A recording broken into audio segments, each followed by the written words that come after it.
Good morning and good afternoon across the beautiful African continent and indeed all of Canada.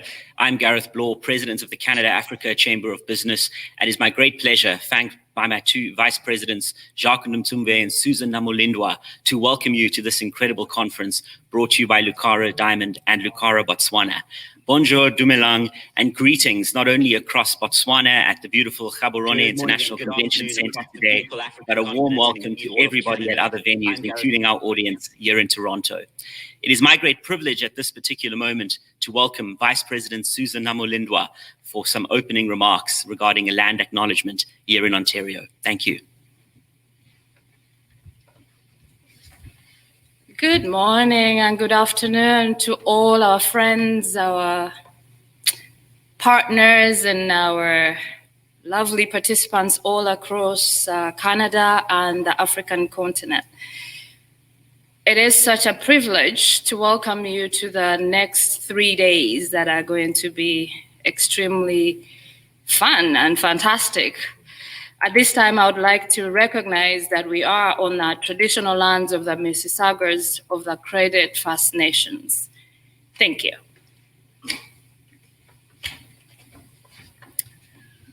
Bonjour à tous. Dumela au Botswana, Mbolaning au Gabon, Mbote dans d'autres pays d'Afrique centrale. Nous vous recevons ici depuis Toronto, en Ontario, pour cette conférence Africa Accelerating de la part du Canada-Africa Chamber of Business. Nous sommes heureux d'être ici avec vous, conférence organisée et sponsorisée par Lucara Botswana. Bienvenue à tous nos participants, bienvenue au continent africain. Cette conférence a pour objectif principal de montrer les opportunités qu'il y a en Afrique et comment le Canada peut construire ce pont qu'il y a entre ce pays et le continent africain. Merci pour votre participation. Nous sommes heureux d'être avec vous. Merci beaucoup. Thank you very much, Honored Vice Presidents, with whom I'm so privileged to serve in this role as President of the Chamber. Well, we have an extensive program over the next 3 days, welcoming a number of individuals and participants from the highest levels of ministerial governance through to leaders of companies, as well as the innovators of both Canada and the African continent. I would also like to have a special welcome to our MC from Lucara, Botswana, who's currently at the Gaborone International Convention Center. Tata Maiketso, a very good afternoon to you, and we're so privileged to be co-serving as MCs alongside you today. 7 ministers will be providing remarks during the course of our upcoming conference, including ministers today on the program. It's my great privilege to recognize all 7 as we kick off this conference. Minister Mary Ng, Minister of Small Business, Export Promotion and International Trade here in Canada. Also from Canada, Minister Karina Gold, Minister of International Development. In Botswana, Assistant Minister Molebatse Shamane Molebatsi, Assistant Minister of Agriculture and Food Security, Ms. Beauty Manake, who is with us at the venue. And then the Honorable Ramatu Tuan, Minister of Energy for Chad, Mr. Lee White, Minister of Forestry and Water in Gabon, Minister Issa Dubrenia, Minister of Economy and Planning in Chad, as well as the Director General Antoine Chevrier of the Government of Canada, recently appointed to lead all African affairs at Global Affairs Canada. Congratulations on that appointment. And of course, the Secretary General for the African Continental Free Trade Agreement, an historic free trade deal, Mr. Wamkele Mene, Secretary General. Also joined today, we've got several ambassadors, high commissioners, members of Parliament and the Senate from Canada and African countries, including MP Garnett, joining us here from Alberta, present at the venue in Canada today. A warm welcome. And also an author, among many other accolades. It's great to have you, sir. And the ceaseless partnership of Global Affairs Canada cannot be understated. A warm thank you to every single one of you who worked tirelessly to advance the bonds between the Canadian markets and those in Africa. And then the chair of our board, Sebastian Spio-Gabra of Ghana, and like the rest of us who's made Canada home, thank you for your leadership. You'll be hearing from Sebastian later in the program. And then, of course, this is only possible with the support of the generous sponsors who stand by us through thick and thin, through times of pandemic, through times of incredible upturn. And they are as follows: Lucara Diamond, Lucara Botswana, Six, B2 Gold, Dundee Precious Metals, MEC Capital, Hatch, Process Research Ortec, whose CEO, Dr. Vi Lakshmanan, is with us in person in Toronto today, Osenko and Goodman's LLP. And then a massive thank you to a few individuals, Nasim Lari, MD of Lucara, for your incredible leadership and for setting the template for success for Canada-Africa relations and trade and investment. Your leadership is well recognized, not only on the continent, but here in Canada. To the incredible team at Six, who are bringing you this conference today on the virtual platform, but also managing back-end technology at our African and Canadian venues. Thank you, Jane and Jay. Your work is outstanding. And then at Global Affairs, Phil Halliday. It's probably a slight breach of protocol to mention one person and not others, but Phil is a tireless advocate and champion, and he's always just a phone call away. Finally, Vice Presidents, Board of Directors, Board of Advisors, past president, we're ready to begin the conference. And thank you as well to all partners. It is my great pleasure at this particular juncture to hand over to our live venue in Botswana this morning, where MEC Tata will introduce the Honorable Assistant Minister, who will be leading us in the opening key remarks.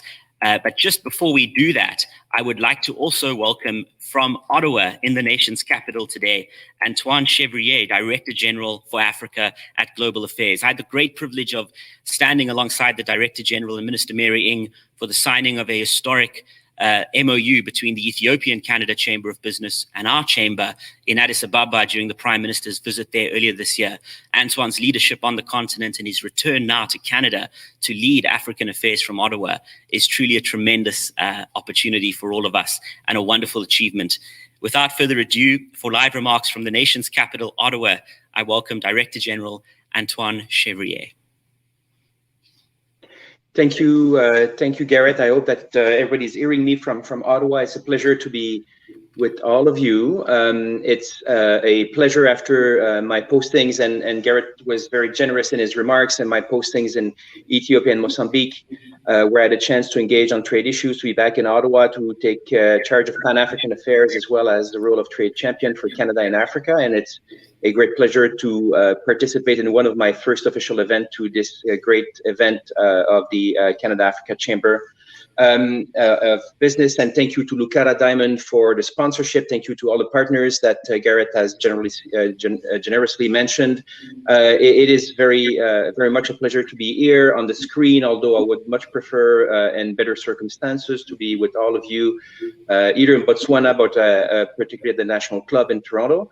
Je vais faire mes commentaires et mon discours, mon intervention en anglais, mais évidemment, pour toute autre interaction, ça me fera plaisir de le faire en français, que ce soit pour des questions ou pour des commentaires par écrit ou tout autre message et échange. Donc, ça me fera plaisir aussi de le faire en français, mais pour les remarques d'aujourd'hui, pour l'intervention, ce sera en anglais. So, maybe I'm just going to offer a couple of backdrop points and maybe some considerations.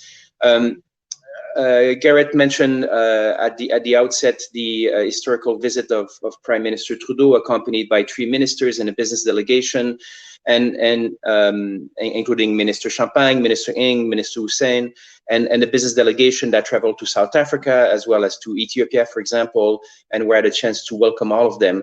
And it was historical because these visits don't happen oftentimes. It was historical because it's really unusual to have a prime minister accompanied by such a large delegation, not only from a ministerial perspective, but also having a business delegation, as well as other institutions that are key to Canada's engagement on the trade and investment side, be it the EDC or the CCC or FinDev Canada, all institutions that many of you know about and are key to our engagement on the continent and outside the continent. And this visit has provided us with a momentum that we've never really seen in terms of Canada's engagement with Africa. I think that we're seeing that evidenced at that engagement at the highest level, evidenced by the level of participation at the ministerial level to this conference. We have, as Garrett mentioned, Minister Ng, Minister Gould, Parliamentary Secretary for Natural Resources, Lefebvre, that are also participating to this conference. And the point is to keep that momentum alive and well. And of course, COVID has created a challenge for all of us. And first and foremost, I hope that you all are staying safe. I know that the Chamber has organized COVID protocol at the Toronto venue, and the same thing at the Botswana venue. And it's important that we all stay safe, not only for ourselves, for our community, for our family. And that's at the forefront of our effort individually. But as Canada, what we also did, we stayed true to our partnership to the continent in the efforts that are being driven by the authorities, by the leaders of the continent, by the leaders of the AU, including the Africa CDC, and the support that we can provide to the efforts of the continent on COVID. And this was important to us. We're one of the main supporters of the Africa Center for Disease Control in terms of providing equipment, PPEs that can be distributed in different countries where the needs are arising. We've channeled our development programming and redirected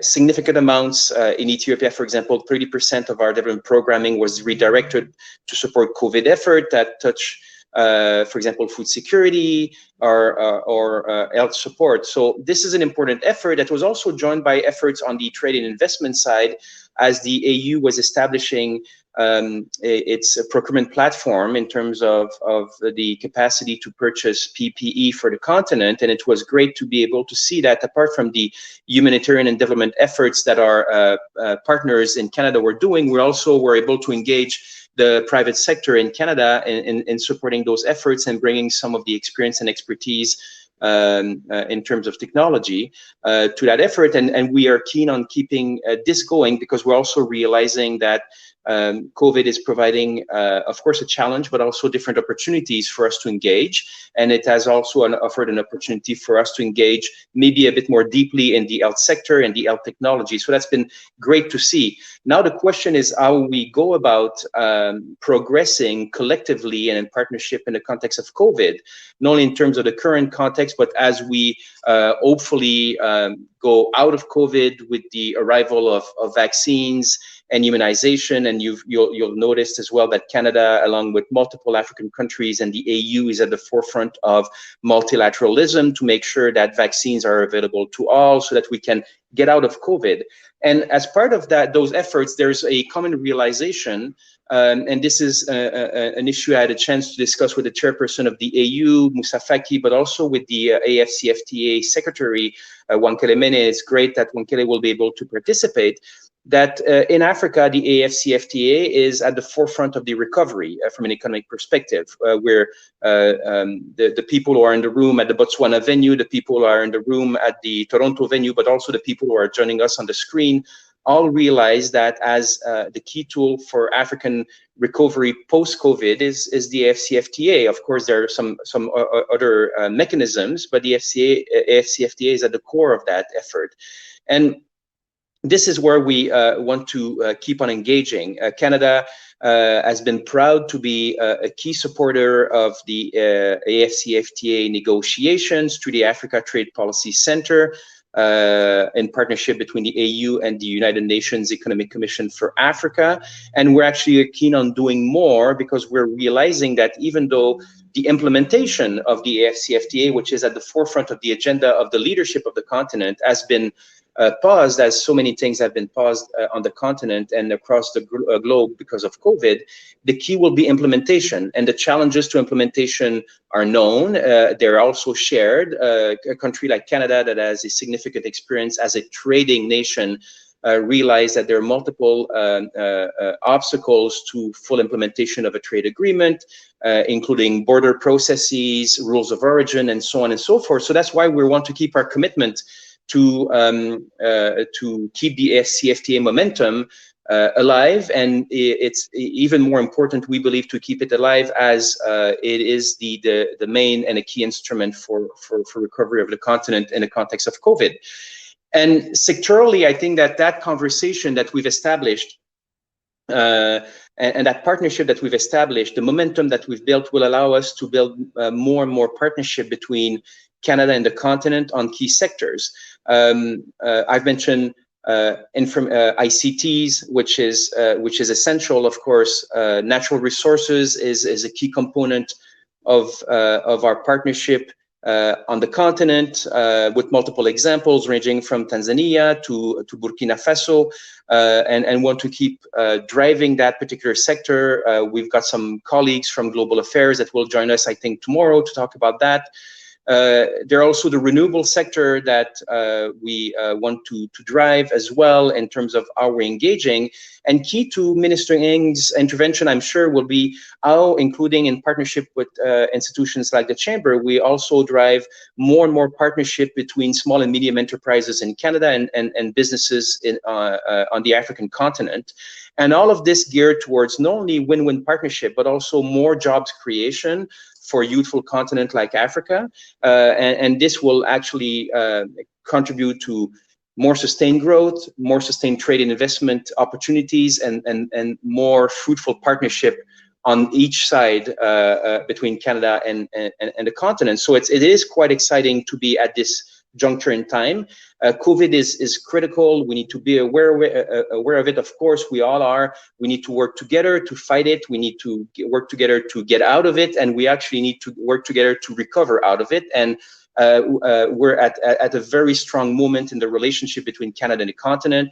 I'm very excited to be here to work on it along with all of you. I'm looking forward to more opportunities to connect physically and virtually, and I'm certainly looking forward to the interventions that will drive the conversation. Thanks again to Garrett and his team. Thanks again to the sponsors and the partners. It's a pleasure to be with all of you. All the best for the conference, and stay safe. Thank you. Yeah, what an absolute pleasure. And thank you for those remarks. In terms of the African Continental Free Trade Agreement, I was very privileged to attend the talks in Niger just last July. And what incredible recognition was given to Canada and Canada's support in terms of funding some of the expertise that led ultimately to the creation of that historic deal, the largest free trade deal since the advent of the WTO. At this particular point, we're going to be moving to hear from McKinsey's leading partner in agriculture, leading the practice across the African continent, Jillian Pai. But before we do that, I just want to give two quick acknowledgements. Ahead of tomorrow, we'll be welcoming Minister Lefoko Maxwell Moahi. He is Minister of Mineral Resources, Green Technology, and Energy Security for Botswana. And then we also have Alison Rippon Armstrong joining us from Nova Scotia. For those of you in Botswana, it may be a familiar name as it is to many of us in Canada, particularly among several First Nations communities. Alison has been a key in the curation of the content for this conference. And so, Alison, I thank you for doing that and giving of your time and expertise so freely. Jillian of McKinsey, welcome from Nairobi. It is an absolute pleasure to introduce you today. McKinsey has been a key part of the Chamber. Your proprietary data and expertise has been phenomenal in informing the decisions of businesses and government across the world. And Mukani Moyo, based in Toronto, is in fact one of the board members here at the Chamber, who makes an immense contribution to Canada-Africa affairs. Jillian is based in Nairobi, leading the agriculture practice, and has served agricultural companies and organizations across both North America and the African continent. Topics include business strategy, procurement, supply chain, and also the broader socioeconomic objectives. She's worked with governments in creation of strategies that lead to an increase in production across various industries, particularly on global agricultural outputs, working with major corporations across the board. She also serves extensively in a number of nonprofits, and it's an absolute pleasure to welcome you, Jillian, from Nairobi to Africa Accelerating 2020. The floor is yours. Thank you so much, and pleasure to be with all of you, and thank you for the wonderful introduction. I think as Garrett mentioned, I am based out of Nairobi. I'm actually a Canadian by origin, have been living on the continent for about 7 years, focused across the agriculture value chain, working with governments, development partners, as well as private companies in over 20 countries in Africa, covering all major regions. And thank you for this opportunity to kick off with a bit of a presentation around what the opportunity for agriculture in Africa looks like. And I'd just like to share some of the latest thinking and data that we have in terms of where that opportunity is, that hopefully will set the stage for some of the discussions over the coming days in this conference. So first thing, I just wanted to share some facts about agriculture in Africa. Many of you may already know this, but I thought it was pretty interesting.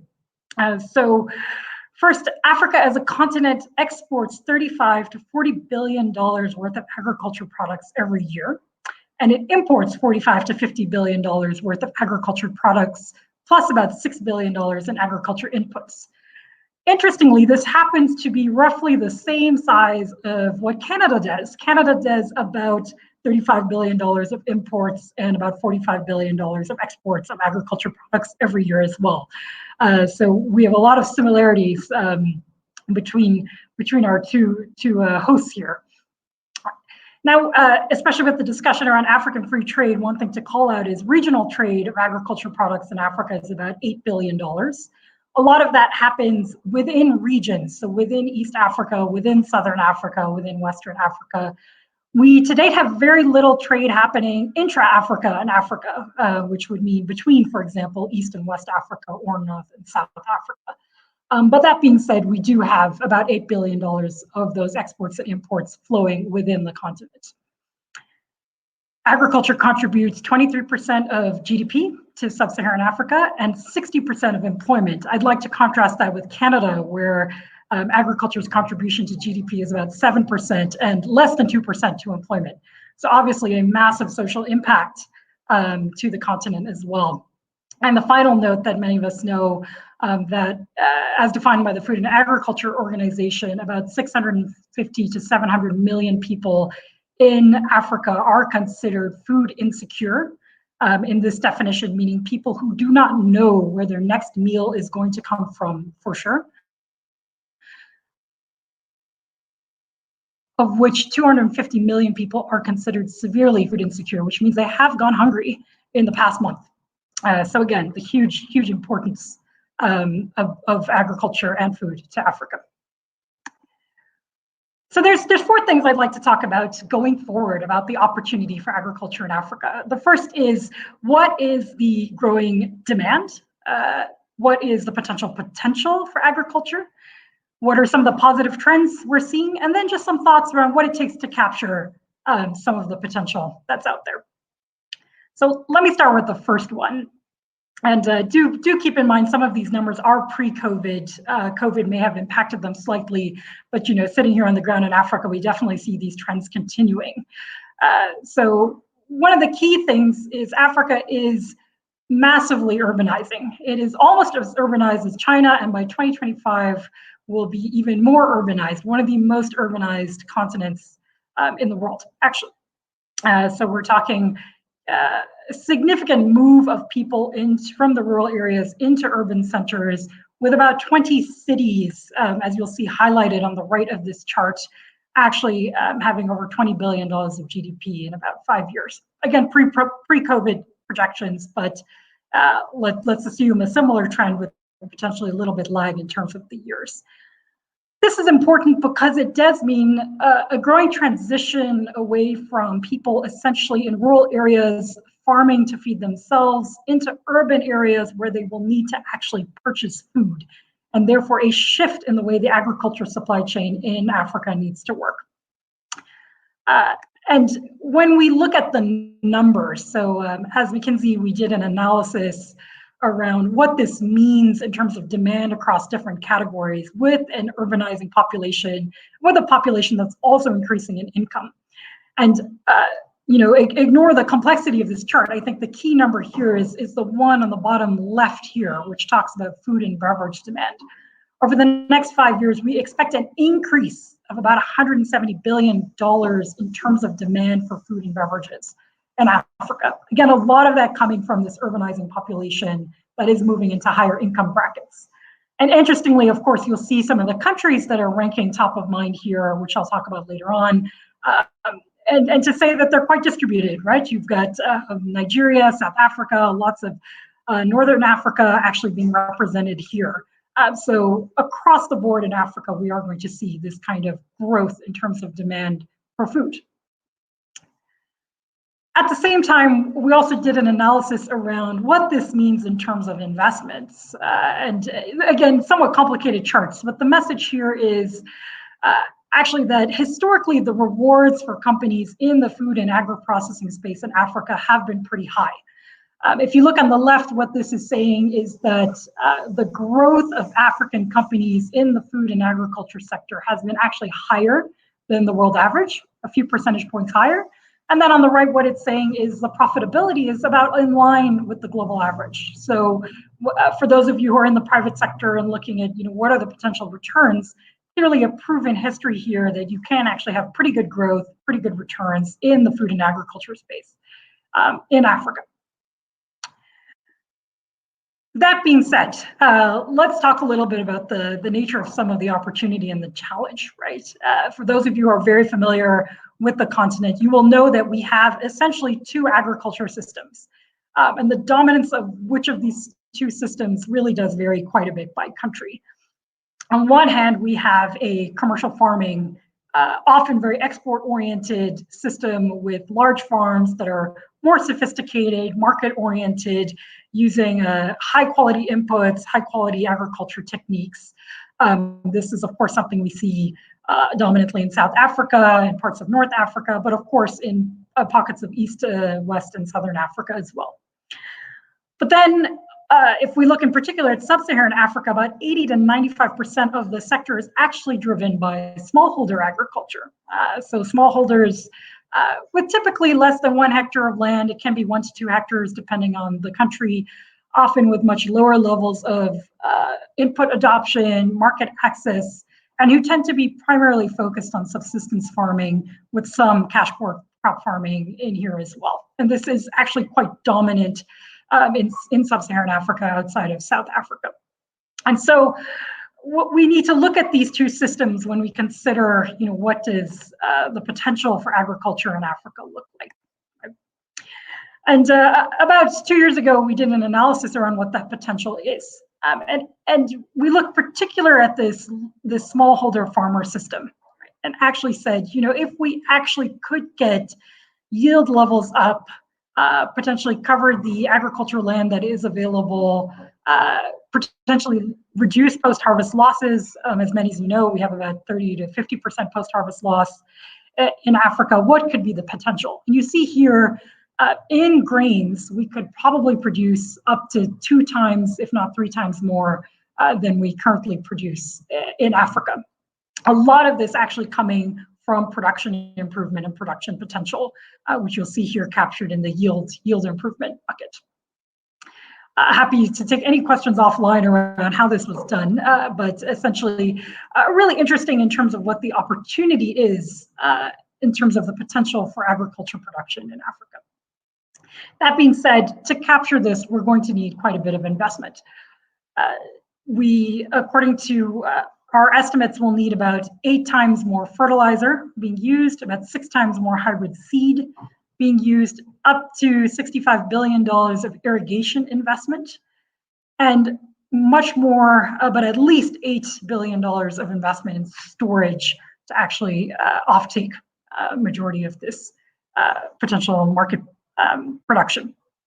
And this is in addition to what I would consider softer investments, which include things like what the Africa Free Trade Agreement is trying to do, which is improvement in regional trade flows and policies, and actually developing different offtake markets around within Africa as well as internationally for the additional production. And just to give you, for example, some deep dive into that, right? I think you know, as I said, 2 to 3 times greater production increase. There are 3 countries in Africa which are highlighted here, which would make 30% of that increase, actually, which is Ethiopia, Nigeria, and Tanzania. And the thing you really see here is the very differing starting points of these 3 countries in terms of fertilizer application, in terms of maize hybridization, in terms of, you know, where the World Bank would rank them in the enabling business of agriculture dimensions, as well as the relative level of what we'd say government engagement or involvement in the agriculture system. So the point being, you know, that 2 to 3x production increase does mean that underneath that there's a diversity of countries with very diverse starting points that actually need to be addressed to actually capture that potential. And we also have to address, of course, a very different situation, even when we compare ourselves against other very smallholder farmer-driven agriculture systems. And here's just some comparison on some core metrics versus India and China, which are also places very driven by smallholder farmer agriculture. And you'll see that while our land size tends to be larger on average in sub-Saharan Africa, we have much less irrigation, much less lower levels of financing, much more rural population, 35% of people living greater than 5 hours from a market town versus 5% in India, for example. And then very differing approaches in terms of how governments are actually being involved in agriculture. And many of you who've been watching India, for example, know that under COVID, the government is also really reforming many of the subsidy schemes and the use of digital for agriculture. And, the question is, will many African countries seize a similar opportunity as well? So great potential, some challenges, right? And I think, this challenge is really represented, again, in quite a complicated chart here, but in the fact that we also need to work on our cost competitiveness. And you'll see here something of a complicated chart comparing rice imports into East and West Africa and the cost of production for domestic rice versus imported rice. And let's just take the top one where you see even to West Africa, rice being delivered to the port of Lagos from Southeast Asia being significantly cheaper than Nigerian produced rice. And this is something that we really do need to work on. And I think a lot of what I've talked about in terms of improvements in input adoption, market access, infrastructure, trade agreements will actually help drive down some of this cost, make Africa overall much more cost competitive, and therefore improve our positioning in terms of feeding ourselves as well as for the export market. Let's just touch on a few more things before I close. The great news story is over the past 10 years, we've seen significant investments from governments into the agriculture sector across Africa. This is by no means an exhaustive list, and I'm not going to go through all of them, but certainly across the board, across the continent, governments really putting in different strategies to try to stimulate the agriculture sector and capture that potential, whether that be things like what we would say is agriculture processing zones, as we saw with SAGCOT in Tanzania, or agriculture financing schemes, as with NERSAL in Nigeria, and then also transformation units, as with the Agriculture Transformation Agency in Ethiopia, to try to accelerate and bring modernization practices into Africa. And then even more recently, the exciting trend towards also the use of digital and analytics in the agriculture space in Africa.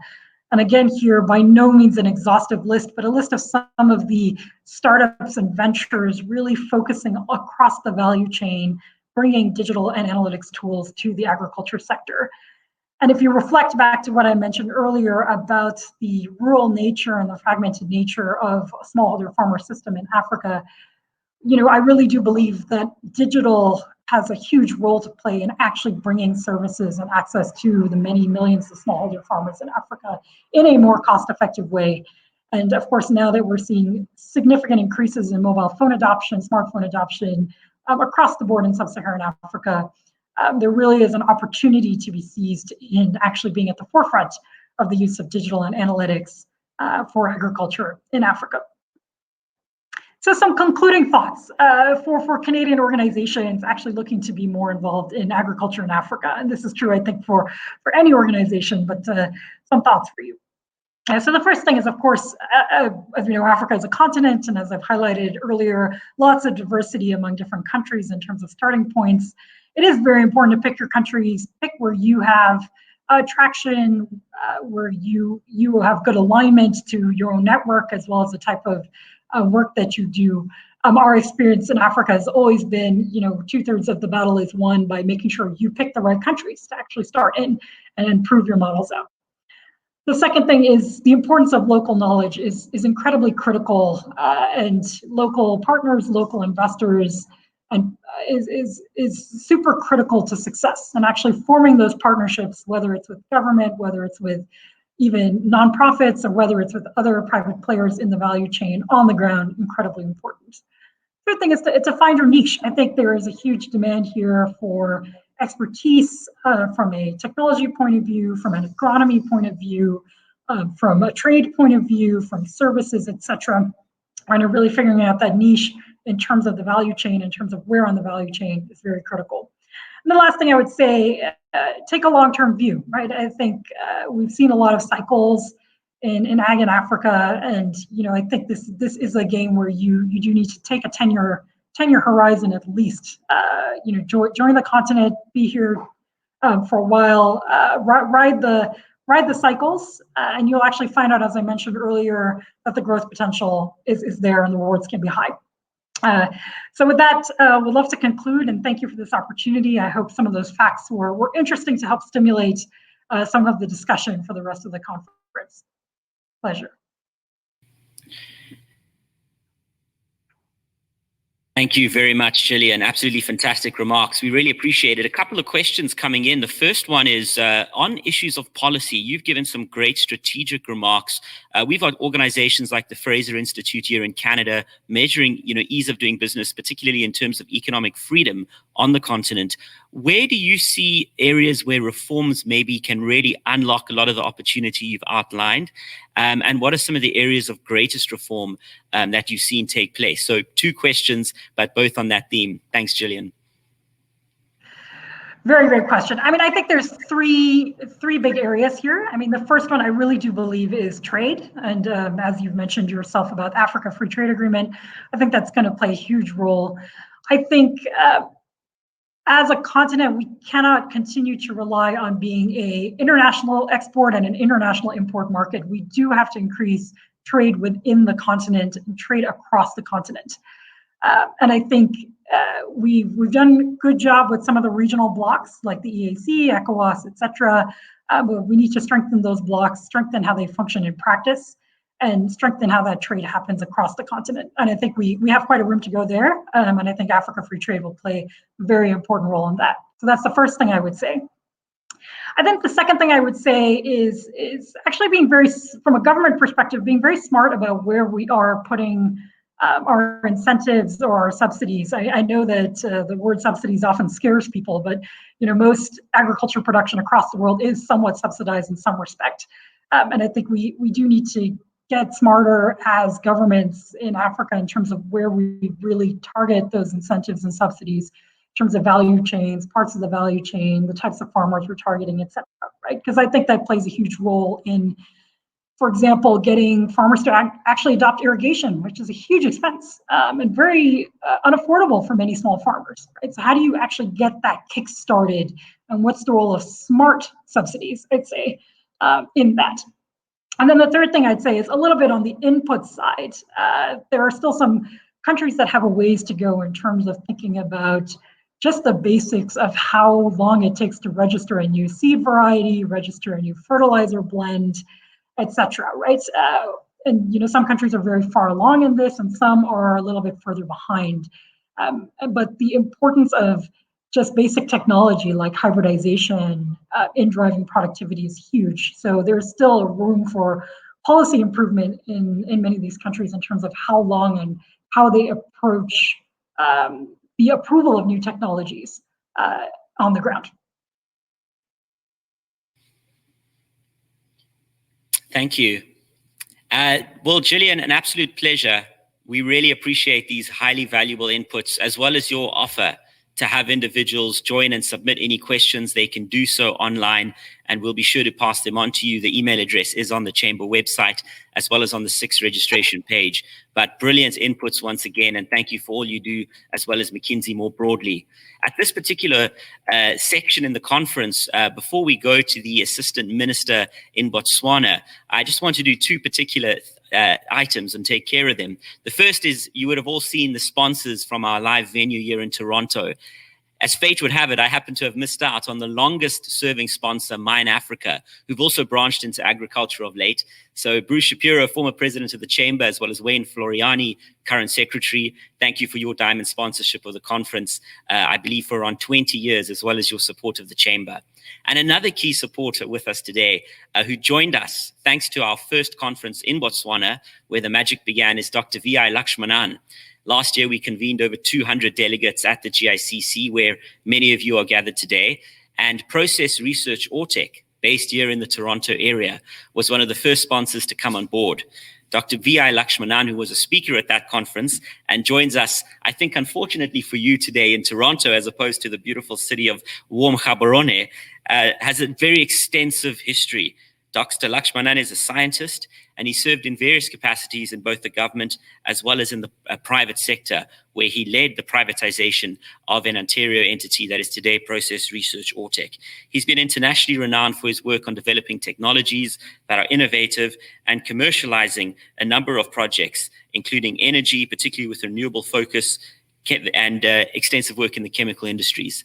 Dr. Vi Lakshmanan was born and educated in India, and like so many of us, he made Canada his home.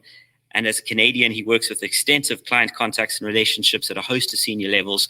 I think he's probably met every single prime minister, if I'm not mistaken, and his passion, like that of all of us today, and his heart is in the Canada-Africa trade and investment relationship. Without further ado, Dr. Vi Lakshmanan, live with us in Toronto. Thank you, sir.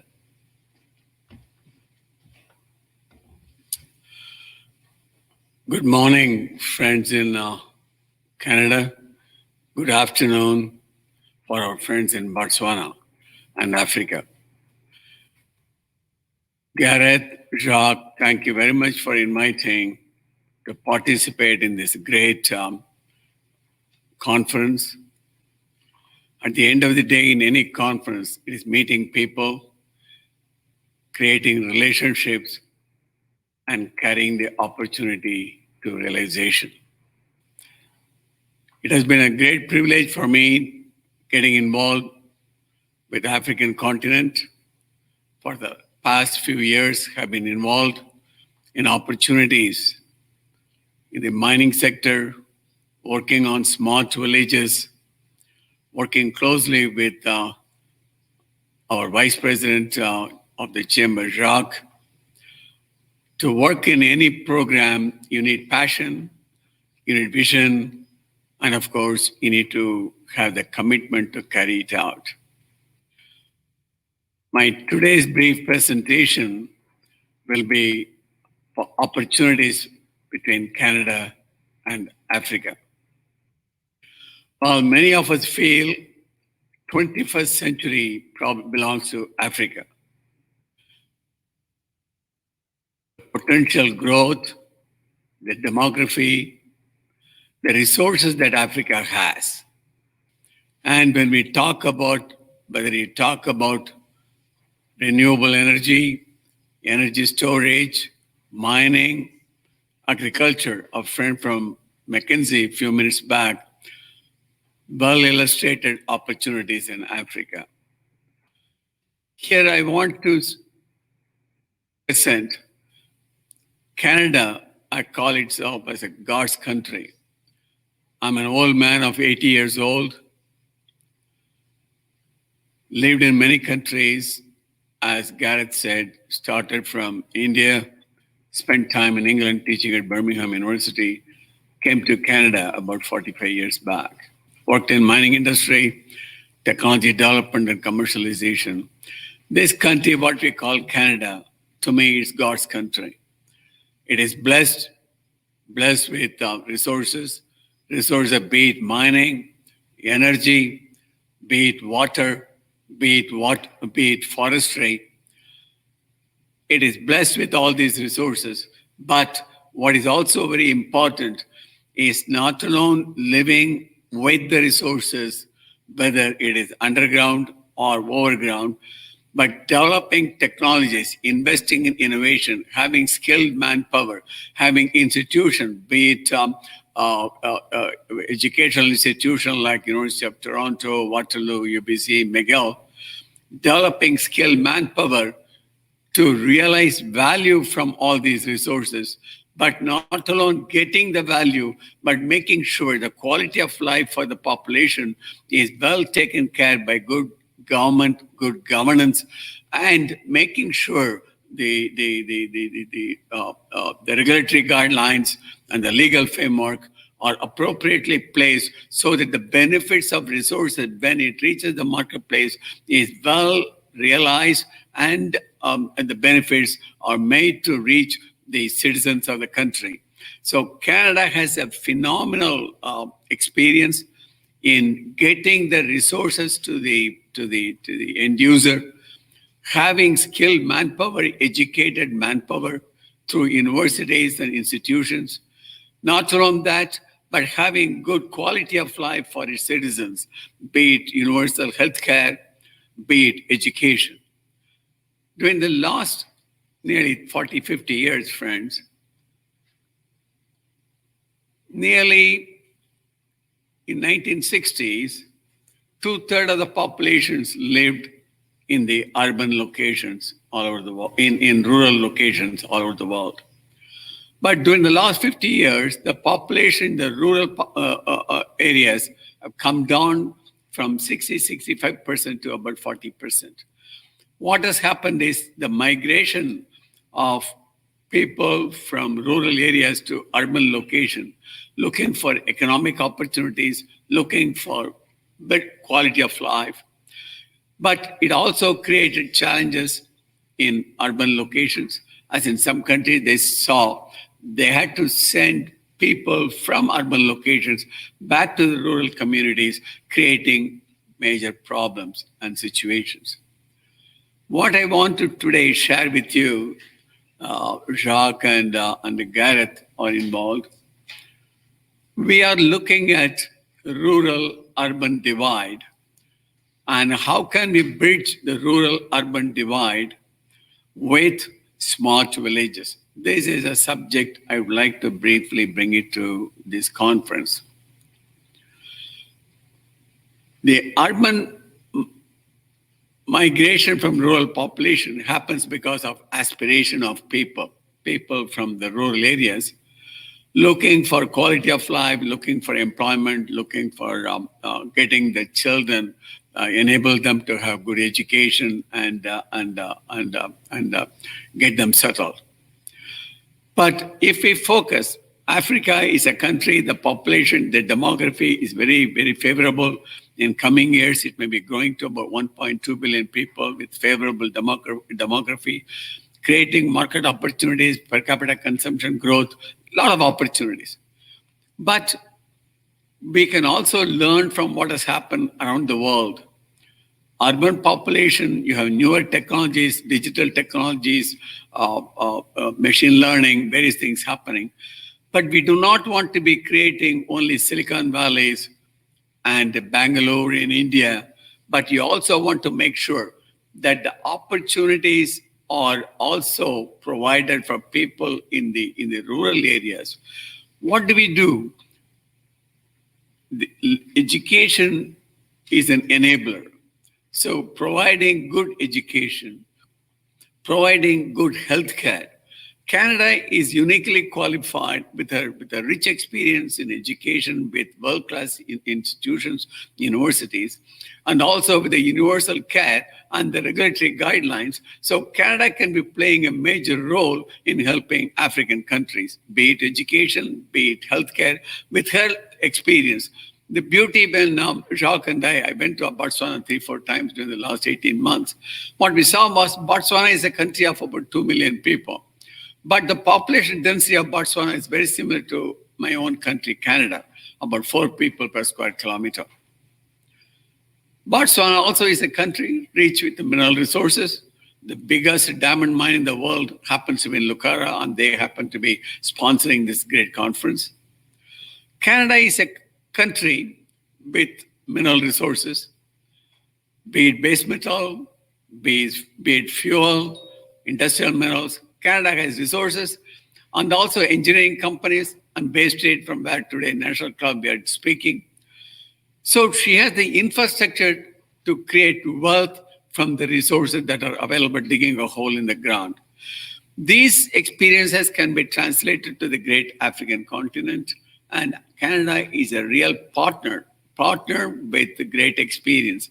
In life, what is very important is don't make the mistake that one made before. So we can learn from others' mistakes and don't commit the same again. Taking care of the environment, taking care of the water, taking care of air quality. So these are all issues all over the world the industry is facing. And in Africa, doing whether it is mining or otherwise, there are opportunities. So pay attention to education, pay attention to healthcare. These two are the enablers giving good quality of life. So what do you do beyond providing education? Give connectivity. Connectivity, whether it's physical connectivity, infrastructure, road building, whatever it is. Connectivity through ICT, information, communication technologies. Connectivity, knowledge connectivity. But what is very important, we are in the fourth industrial revolution with artificial intelligence, and data science and all that. What is very important is not investing in technology, but realizing the impact from the technology reaches to the people all over. What is important? We had the agricultural revolution, industrial revolution, ICT came. Initially, industrial revolution created opportunity for workers in automotive industry and agriculture and everywhere else. With ICT, many things happened, connecting people. Today, we are working with our, we are able to, in the virtual world, we're able to reach out to people in Africa, in Canada, 4,000 miles across, we're able to reach because of the technology that developed. But what is also important is that technology will be developed, make an impact on people everywhere. And this is becoming possible that from the rural village, when they make the produce, that can reach the end user, the market, and they can be using technologies, increasing the productivity by using the digital technologies, sitting in Toronto, sitting in Cape Town, sitting in Gaborone. You can be managing your plants operating wherever it is. It is possible. So when I worked in Uranium City, at the end of the mining life of the Uranium City, the uranium mine, the Uranium City became nearly a ghost town. So what do you do with the people living there? So you had to plan, how do I do that? So fly in and fly out came in. So the uranium mines in northern Saskatchewan today uses people fly in and fly out. So people from Saskatoon and La Ronge and all that could be going and working in the mining. So that when you leave, you have good planning. So we can learn from experiences from countries like Canada. So when you plan to dig a hole in the ground, you can also think about sustainability of the communities in longer term. These are all lessons we learn as we go along. Today in Canada, for a mine operating in Nunavut, there are people from Montreal going to Val d'Or to Churchill to the mine site in Nunavut. So there are things possible. What is very important is when you talk about rural communities, once you provide them good quality water, nearly 75% of the diseases come from water. So if you give good drinking water, technologies to provide good drinking water to the rural population, give them the energy, sustainable energy, so they can, when they want to get themselves ready for preparing for exams and all, there is energy available, power available, and all that. What is also very, very important, creating jobs. Not alone, it is important to educate, give quality of life with healthcare. What is also very important is providing job opportunities. So when you come to rural areas, this is where Canada can be playing a major role with our African friends. In rural areas, mining doesn't happen in Toronto or Montreal or San Francisco. Mining happens in Val d'Or or Seattle or Cluff Lake or Highlands. So what is very important is in rural areas, mining is a major employer. It gives opportunity for having sustainable quality of life. Similarly, agriculture happens to be in the rural areas. So improving the productivity, Canada can be playing a major role. We have Guelph University and then McGill and BC. So the university educated population to improving the productivity of the agriculture. Well, in today's Global Mail, they talk about Canada with the climate change. A lot of negative things are happening, but they're also talking about the arable land in Canada can even be increasing with the climate change because of whatever is happening. So there are opportunities. Agriculture is not happening in downtown Toronto. Agriculture happens in prairies, thousands of miles away. So rural population get employment through mining. Our friends from Lucara doing a wonderful job with the social responsibility. CSR also, they're doing that, phenomenal example how mining community empowers the people, not only creating jobs, but also taking social responsibility, participating in smart village and other projects. So it's a phenomenal role model for many companies, mining companies like Lucara, for major companies around the world. So mining, agriculture, tourism, they're all good jobs. And today, marrying the digital technology with the mining industry and agriculture industry, getting the data science, what can be happening is make the industries much more efficient, better return, but the better return reaching to the market using the digital marketing. The value chain proposal, obtaining value, reducing the middleman, but the producer gets the benefit. So you entice them to live in the rural areas, continue with the sustainable quality of life. But these industries, tourism, animal husbandry, for example, leather tanning, making value products, take it to the market, be it Italy, be in New York. So there are opportunities in Botswana. We've been talking about leather industry, tanning industry, but at the same time, making sure the water that is used is properly treated and recycled. So we take responsibility. We in Canada have 26% of the drinking water in the world, but population of Canada is only about 39-40 million compared to 7.8 billion in the world.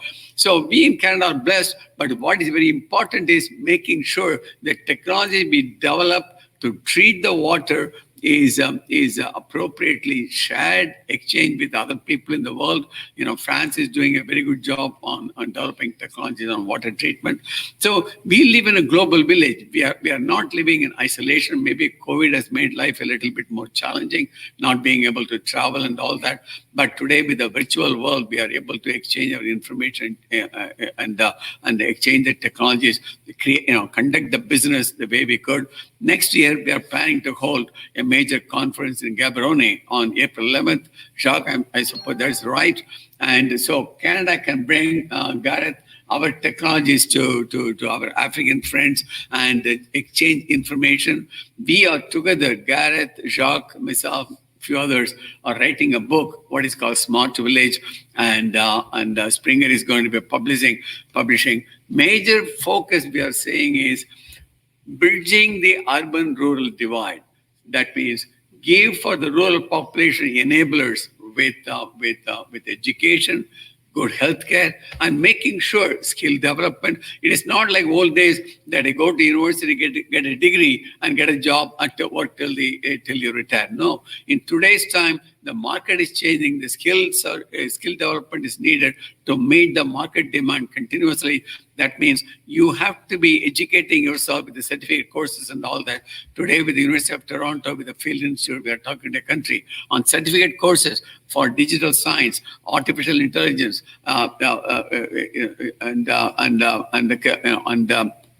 cyber security. So you do not have to physically be present in a classroom, but this distant education can provide skill set that is needed to meet today's challenges and opportunities. What is very important is what we have learned from the last century. Let us make sure we can apply it for 21st century. And Canada is a country which pays attention to quality of life. It ranks very high. It also blessed with resources. But what is very important is this Canadian experience to go to Africa. That timing is right. This century of 21st century offers a unique opportunity for Canada for what it has done with the mining industry, agriculture. It is the rice, it's the wheat bowl for the whole world, and also in healthcare. These experiences can be transformed to African continent, many countries. We are natural partners, and we see wonderful opportunity, the great continent of Africa, to be working together with Canada and giving opportunities for our both populations. Thank you very much for giving me an opportunity to share my thoughts. Thank you, friends. Thank you. Thank you very much, Dr. Lakshmanan. And as you can see, incredible private sector leadership in action, and the roots of this that happened in Botswana in March of 2019 last year shows the incredible gateway to the continent that Botswana serves as, with the incubation of some of these great ideas and strategies. At this particular point, following our private sector address, we will now be going to Botswana, where we'll have the first ministerial address of the day and indeed of the conference. MC Tata over at the GICC, where I lead over for the welcome of our minister in Gaborone. Thank you. Good afternoon, ladies and gentlemen, and welcome to Accelerated Africa Conference.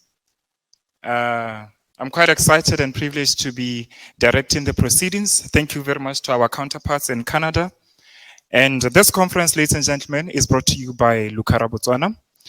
And my name is Tatayote Maiketso. I'm the PR and communication for the biggest mining company in Botswana, Lucara Botswana.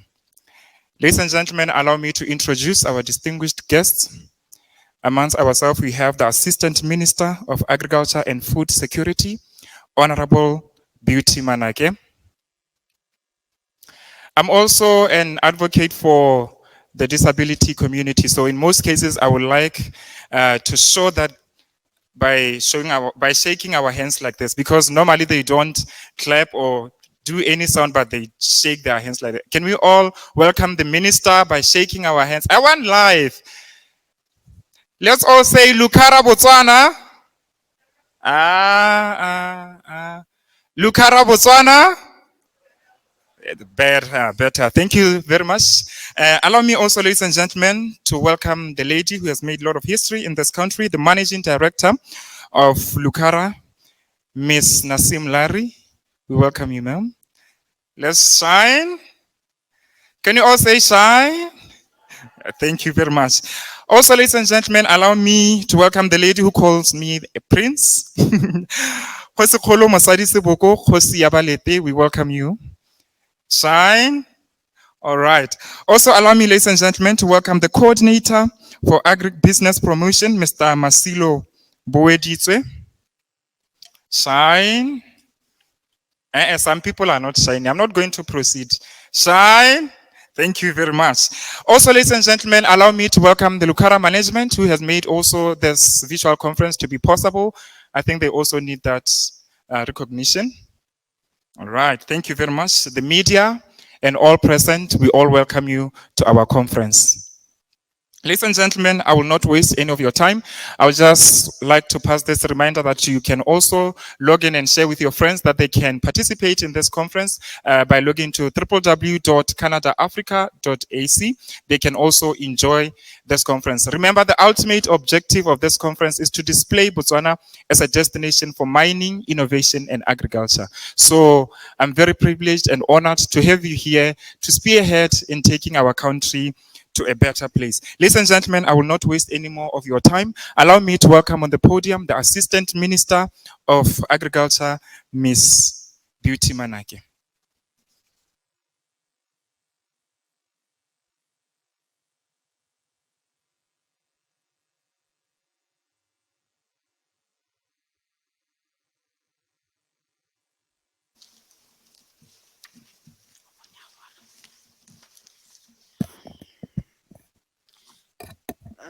Dumelang.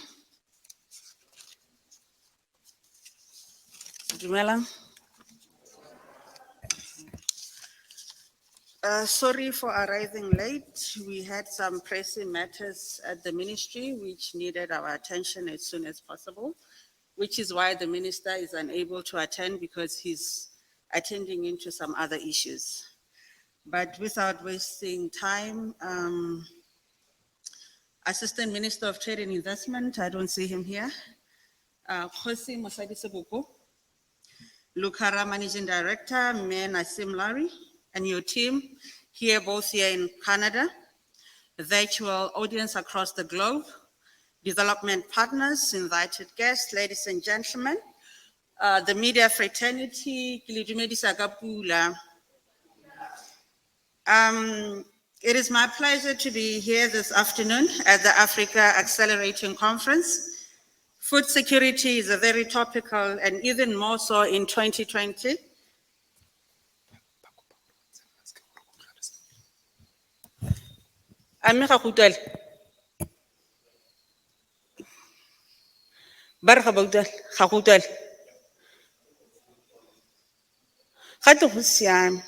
COVID. It should be COVID compliant. I get it, mask. Food security is very topical and even more so in 2020 when the world is hit with COVID-19, therefore affecting food production to a level never seen before. We need to be at our best and ensure we come up with all ways and means of making sure that we produce food for our populations despite all the challenges. Climate change is also a factor that is affecting the production of food.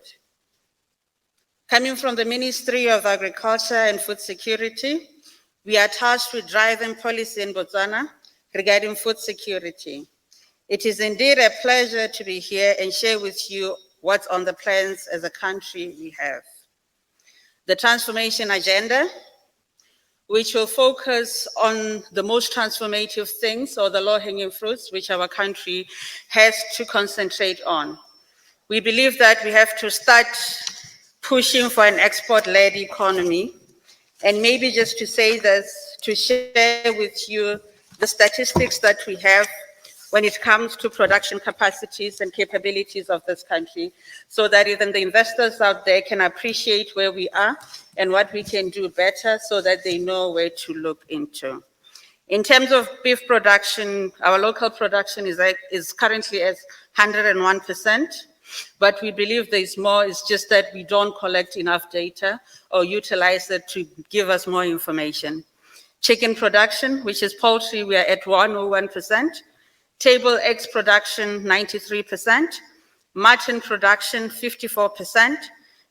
Vegetable production, 54% also. Pork production, 41%. Chevron, goats, 36%. Honey production, 17%. Fruit production, 17%, dairy production, 15%, and aquaculture, we are currently at only 3%.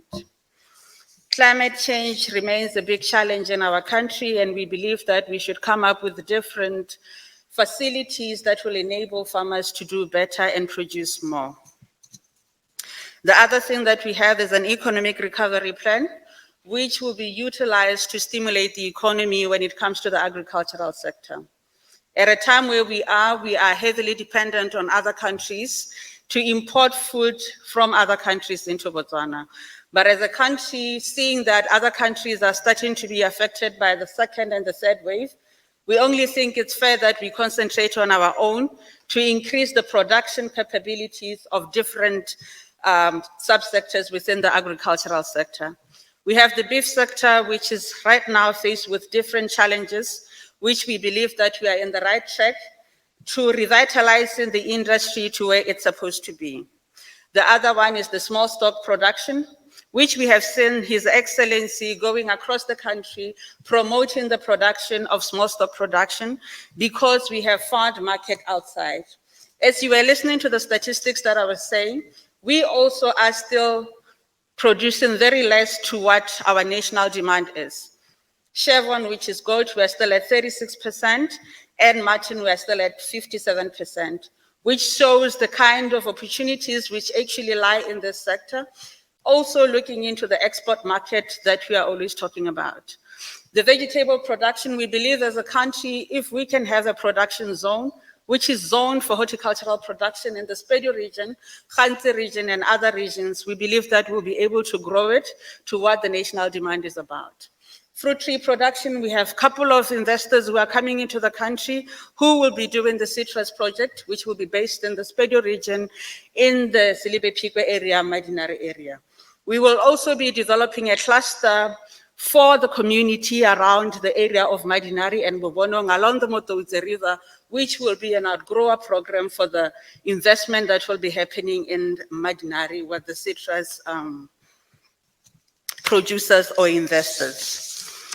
The other thing that we could talk about is the dairy production. We are building a dairy belt from Otse all the way to Ramatlabana, starting with Ramutsa all the way to Ramatlabana, so that we can increase our production capabilities from 15% to at least 50%, and we will share the stipulated time which we believe we would have done that.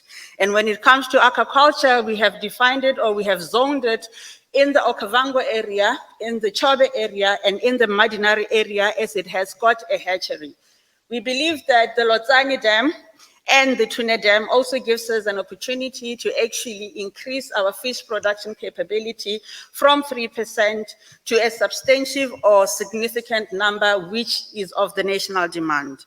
The other ones, honey production, we are trying to couple it with where there are some fruit trees, which is in the Tuli block right now, and also in the Pandamatenga farms and also in Mosesedi, whereby we could utilize the flowering of the different commodities to increase the honey that we have here. So we are trying to do each and everything that we have within the environment that we have to increase our production capabilities. I think I've said most of the things that I wanted to share so that whoever is out there knows the kind of opportunities that we have. Our import bill stands at 7.6 billion annually, but agricultural production is only 1 billion of that, which means the 6.6 billion is actually on the value chain, which we are trying to focus on to substitute the imports. 6.6 billion is on the food systems. When we're talking about the food systems, we're talking about food manufacturing, food processing, packaging, the whole value chain. And that's basically what we are talking about, the frozen food, the convenient food. Those are the things that we really need to actually start working on as a country and investing in. 6.6 billion, that means we are spending 600 million to import food from South Africa and neighboring countries on things that we could actually do. Horticulture, primary production is only 1 billion of that 76 billion. It's not the whole 7 billion if we've been hearing. But the bulk of the money is on the value chains, which we believe that if you were to invest in the industrialization of the food industry, we might go somewhere as a country and do the import substitution that we are always talking about. Creation of quality jobs, which we are talking about. Creation of a diversified economy, which will be substantive and very strong if we look into what it is we want to achieve by the Vision 2036. Of all these initiatives, we need support of the private sector and foreign direct investment. Peace and stability allow for investor confidence, which we believe that we still have as this country, and we can facilitate you better in each and everything where our citizens will also partner in any initiative that you would love to invest in. We also pledge support and commitment for Botswana in welcoming investors to invest in this country, as we have policies that are friendly to investors. In conclusion, I urge all investors and potential investors attending this conference to consider Botswana as their go-to destination for food production, for they will surely find a country ready to receive them. Our policies are meant to benefit the investor as well as the people of Botswana.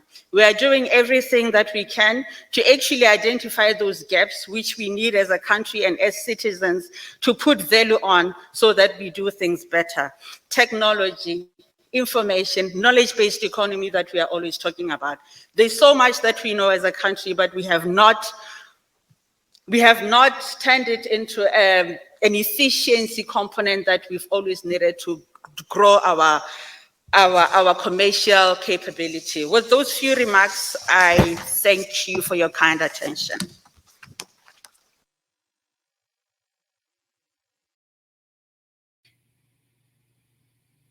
Thank you very much, Minister, and indeed to the entire cabinet in Botswana, as well as the leadership at supporting agencies like the BITC, who will be addressing us tomorrow. Well, following the first ministerial address, we're now working toward our official opening panel for Africa Accelerating 2020. And it's my great privilege to welcome panelists who are virtual, who are in Toronto, and who are in Botswana. Our panelist here in Toronto is Mr. John van Nostraten. And John has led by setting up a firm here in Toronto, which is SVN Partners. John first visited Botswana as well as other African countries several years ago, and using that knowledge that was developed during that particular visit, returned to Toronto to set up one of the most successful firms operating globally in leading on things like urban design and how we deal with issues of planning in smart cities, particularly with a focus on rural areas as well, which have a major impact on agriculture. As I welcome John up, I want to thank him for his incredible passion for the continent, and like so many, clearly his interest and his support for initiatives related to Africa have stood the test of time, and over decades of experience certainly speak for themselves. John, a warm welcome from all of us in Toronto, in Botswana, and across the continent as a first panelist.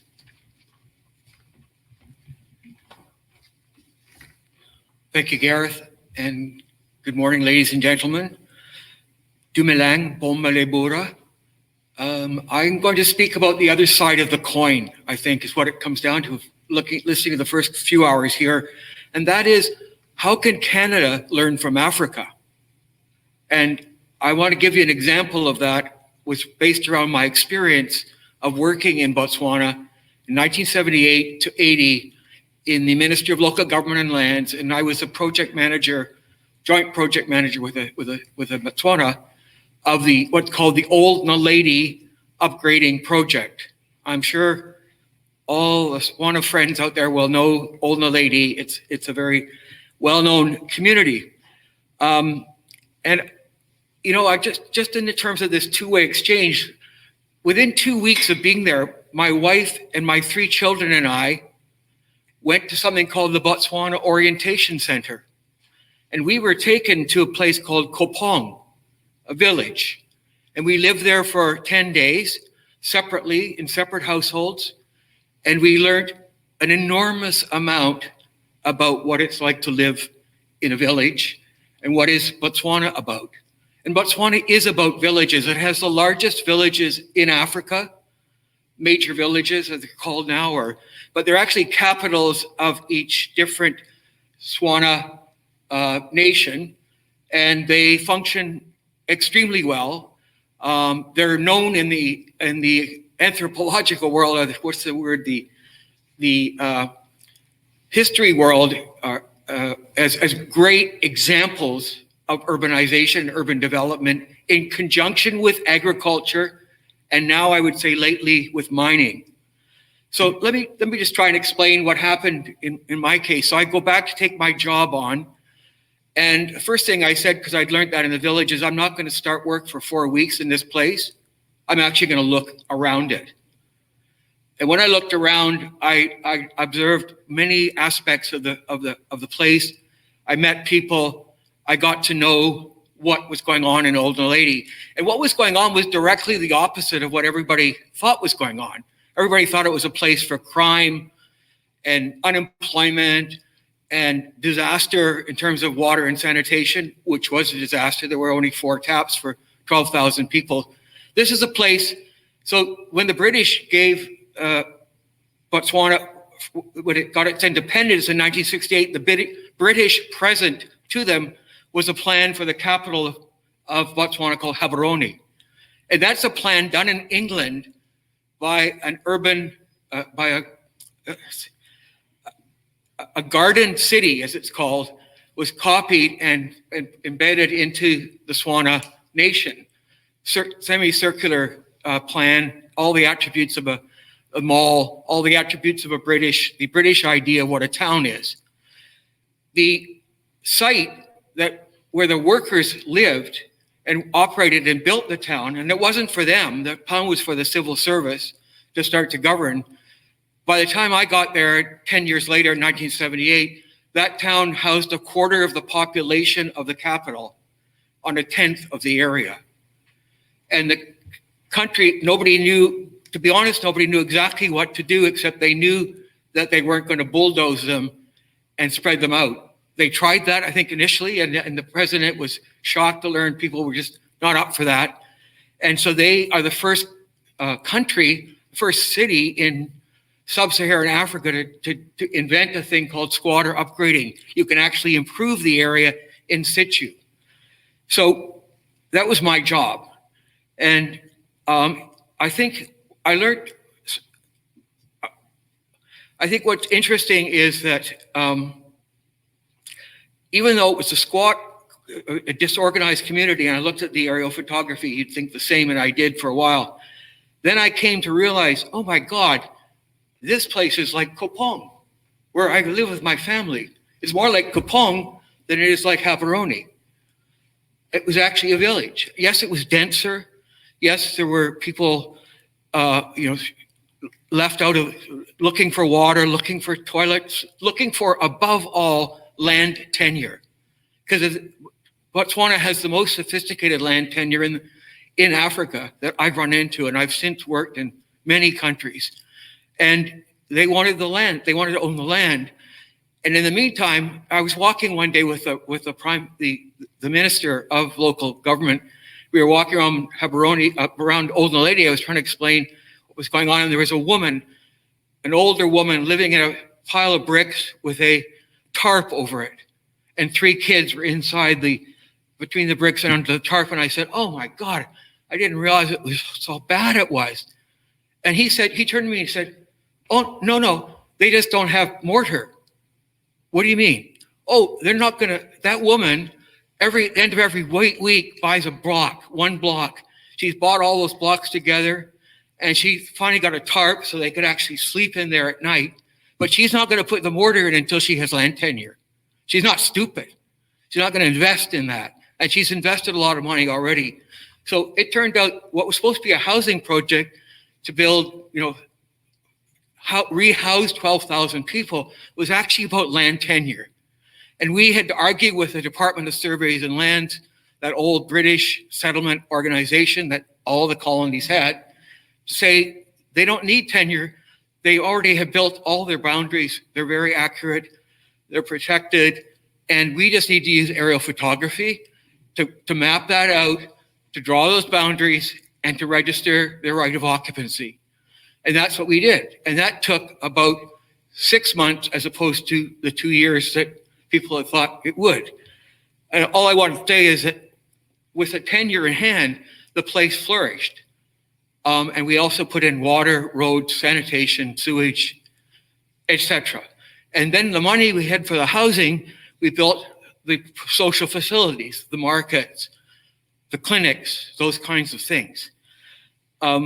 So I went, at the end of that project, I was invited to South Africa, that'd be in 1980, to talk about Old Naledi to the ministry down there. And there was quite a large gathering. And when I went up to the stage, the lights went out. And I thought, oh my God, I thought that only happened in developing countries. What's going on here? Well, then the lights came back on. And the minister's aide came up and said, "Mr. Van Nostran, we do not believe in that approach here. You have to leave. Go back to Botswana." And I was sent back. And then I realized how important this whole project had been. So in 1994, I'm jumping here, but I was hired by the ANC to actually work with them on their housing policy. And I emphasized the need to look at squatter upgrading through all the townships in South Africa, which were a mess. And they opted, including Mr. Mandela, to be honest, opted to build 1 million new houses in 5 years. That every new country that falls into that trap. 1 million new houses, of course.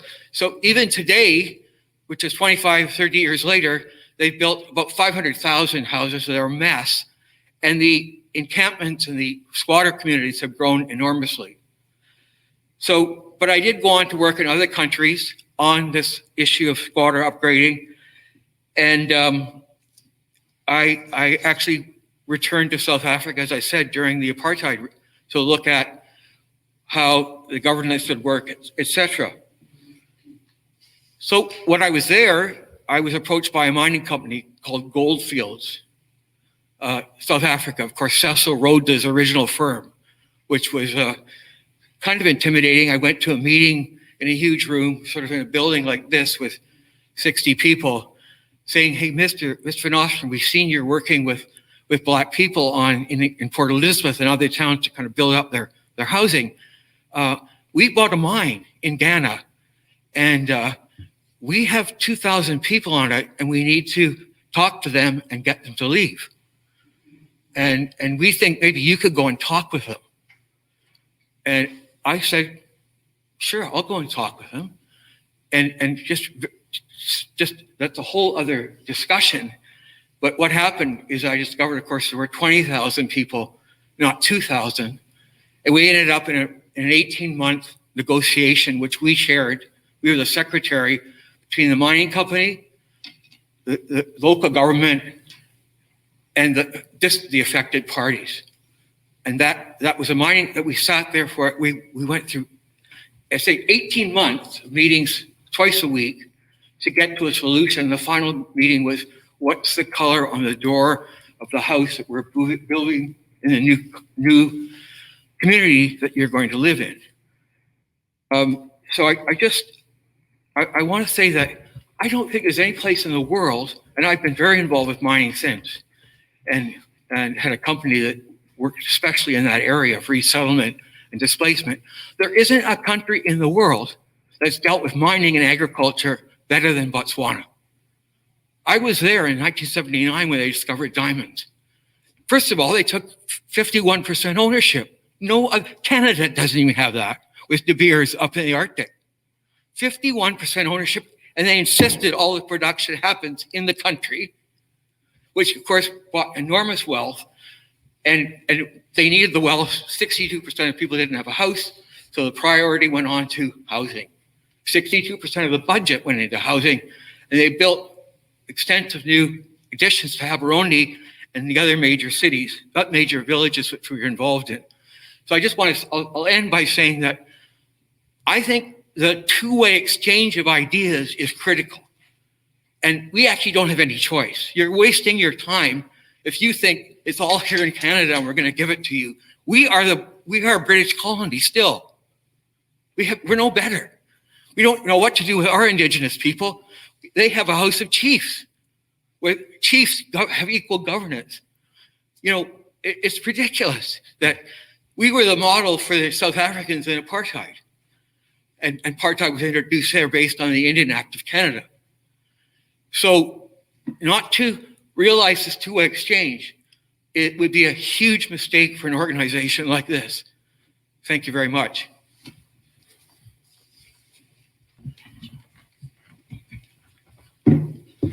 Thank you very, very much, John, for that passionate address. And we've got two speakers coming up, and in fact, one who's going to handle that issue you touched on around tenure, and Tembanola Chungu on standby in South Africa, coming on in about 10 minutes, has dealt with that issue. And like you alluded, it's not creation of property rights, it's restoration, it's recognition of what already exists. And too much of the legacy of exploitation has undermined that. And so it's wonderful to see these active works and the success models drawing on Botswana, but also some of what we're seeing emerging elsewhere on the continent. Well, back over we go at this particular point to Owetse Mataba, who's in Gaborone. He's with Lucara, our sponsor today, where he serves on heading up issues around safety, the environment, and sustainability in operations across Botswana for Lucara. And it is a great pleasure to welcome you, sir, to the panel. We've heard wonderful things. I've not yet had the pleasure of meeting you in person, as I have people like Nassim Lari and others, but no doubt that will happen in due course. A warm welcome from Gaborone to you, Owetse, for second panel, on the second panelist for today's discussion. Thank you. Good morning, Canada, and good afternoon, South Africa. Good afternoon, Botswana. It has been mentioned already that my name is Owetse Mataba, Safety, Health, Environment, and Community Relations Manager at Lucara. I must say here that probably this conference came at the right time when I'm about to retire, being a weekend farmer. So I'll be taking you through a presentation on probably what can contribute to food security in Botswana, or the food security projects that we are carrying out as Lucara. Firstly, our CSR strategy is guided by the United Nations 2030 Sustainability Development Goals. And we have adopted 10 of those. One of them is to address poverty, hunger, good health, quality education, gender, quality, clean water, decent work, as well as industry innovation, peace, justice, and partnership. You realize that as I go through my presentation, I cover some of the sustainability development goals, which we are carrying. To start with, in 2015, we had some CSR projects that we did carry. One was to actually upgrade Letakani abattoir at a tune of 11 million pula, because the area of Buteti where we mine is got a lot of cattle, and we wanted to actually assist the farmers in actually using the abattoir that is there and getting good monies quicker. We also embarked on a project called Karwe Emerging Entrepreneurial Fund. We call it KIF. And this project, we were funding individuals to do whatever they can so that they can create employment. We funded some of them who are doing small stock, brick molding, fabric, tailoring, chicken or poultry. So we had this very successful projects going on, and we went into partnership with Leah, where we actually handed them for mentoring by Leah. Leah is mentoring this projects. And then we thought, oh, when we are doing these projects, we are funding individuals, but how about funding the community so that when the mine closes, we leave sustainable developments in the area where people can still sustain their lives. And we came up with a program called KVI, Karwe Village Initiatives, KVI program. This is where we now have to found the community. And it's my pleasure today that we have our Honorable Assistant Minister with us here, because we started this project with her. And she was very passionate about it. We started off by doing a study around the villages, feasibility studies around the villages in Weteti, 3 of them, Mukubile and surrounding villages or surrounding settlements, Kwe settlement, and Marikola. And we are doing this together with consultation with the community, as well as the Buteti Sub-District Council, because we could not leave them behind. We went further. From the outcomes of the feasibility study, we found out that there was a lot of malnutrition around the area of Mukubilo and Mia settlements. And Kwe had a very good pastoral area for small stock, and high unemployment in both Mukubilo and Kwe. And there was available land for farming that was there, given to the VDCs. I remember Kwe had a farm of 40, in fact, 6 by 8 hectares, 6 by 8 kilometers. And Mukubile had a 25 hectare plot that we could utilize. So we then came up with integrated farming in both areas, whereby Mukubilo integrated farm was to produce egg production, vegetables, which are comprised of tomatoes, green pepper, lettuce, butternuts, cabbage, and beetroots. And for us to do that, we had to drill a borehole. We drilled a borehole for Mukubilo there at 60 meters deep with a yield of 11.8 cubic meters. And we also carried out dry land farming in the area. So we went on with Mukubilo, and where we also had an integrated farm. We said we are going to have an integrated farm there for small stock because it's got a good pastoral area, and also growing fodder for the area by lab. So we went ahead and did that. In my presentation, you may see the pictures of egg production that we were producing there. This was applied to the schools, as well as the veggies that we were growing were given to the school to fight malnutrition. You see those pictures of vegetables that are being grown at Mukubilo. And at one stage, we had a 6,000 cabbage crop, heads of cabbage in the area. And we are currently actually developing that area to produce more of these vegetables. We have carried out growing of lettuce and in the mini tunnels, which is like the Woolworth lettuce. If you go to Woolworth, you'll get that. And that's what we are currently doing. My pictures all are showing you the crops that we are growing there. The rape crop, the lettuce that we are growing in the mini tunnels, that have been, and also in the shade nets that we are growing there. And all this are under irrigation from the borehole that I have just mentioned. We also took an initiative of actually putting up seedlings, of our own seedlings, rather than going to buy seedlings outside. So we are doing the seedlings in the farm ourselves.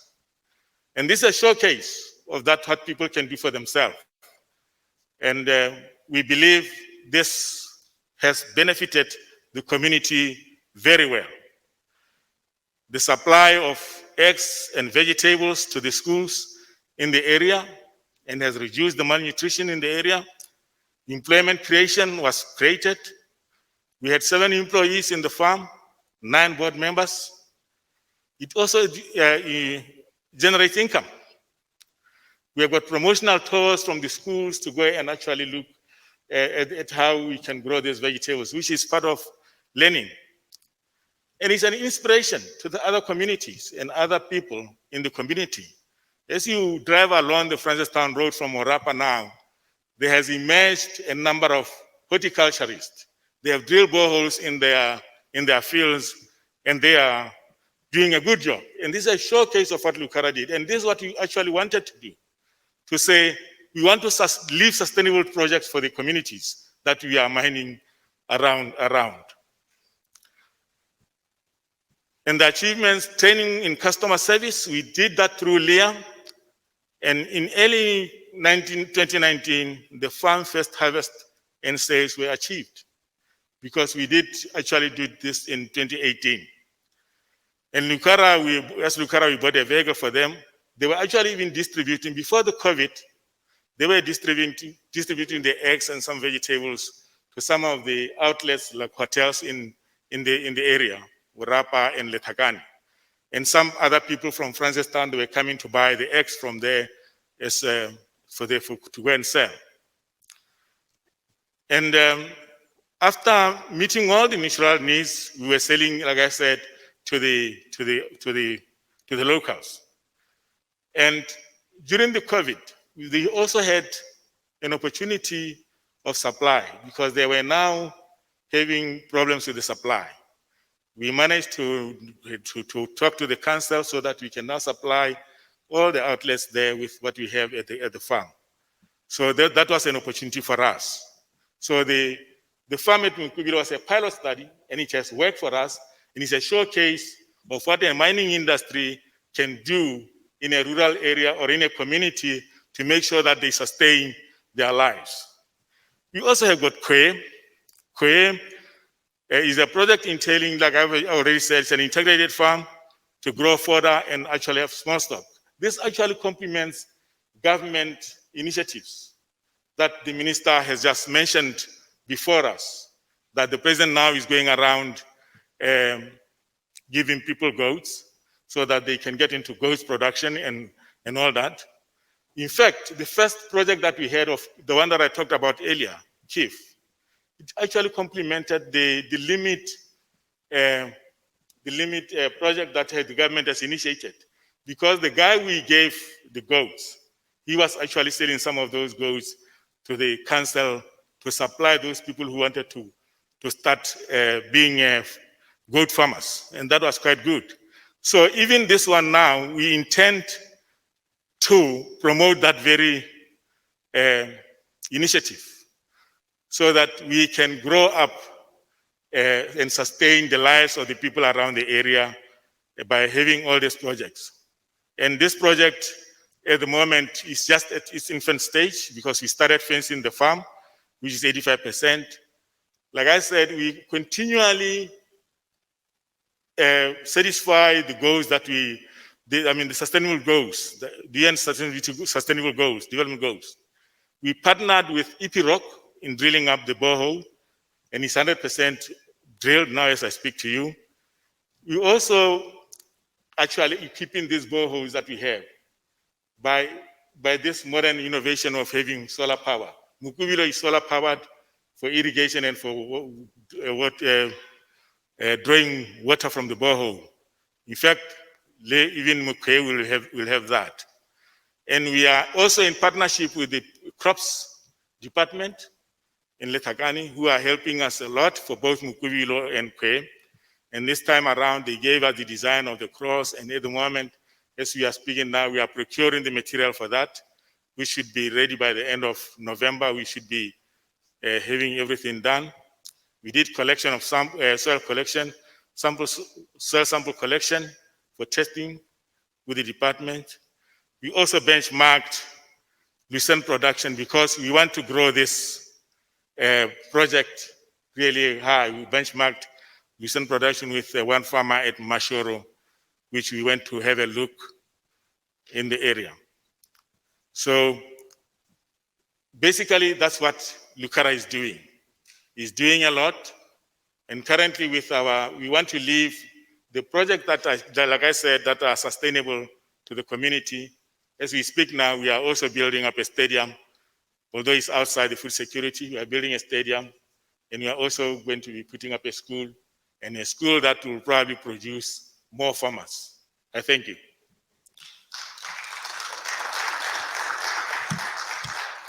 Well, our next speaker is touching on what is the institutional setting that allows all of this to take place efficiently. John started off the panel alluding to the importance of indigenous knowledge, and we're all too familiar with the situation in South Africa, where decades of injustice meant that there was an erosion of that ability for local institutions to flourish for the majority of South Africans. And so Mr. Tembanolo Chungu is leading a project called Kaya Lam, which is committed to the restoration of property rights for those dispossessed so that individuals can enter into the market economy with the sort of vibrancy and growth rate which have been so characteristic for many years of Botswana. And Mr. Nolochungu is served, he was on the most wanted list by the apartheid government, I know, for many, many years. He was imprisoned, and the late Steve Biko, many who know South African history, was imprisoned in solitary confinement alongside Mr. Nolochungu. But he lived and he continues to see and fight for institutional settings that ensure justice and economic growth and flourishing. Mr. Temba Nolochungu joining us from Langa in Cape Town. The floor is yours.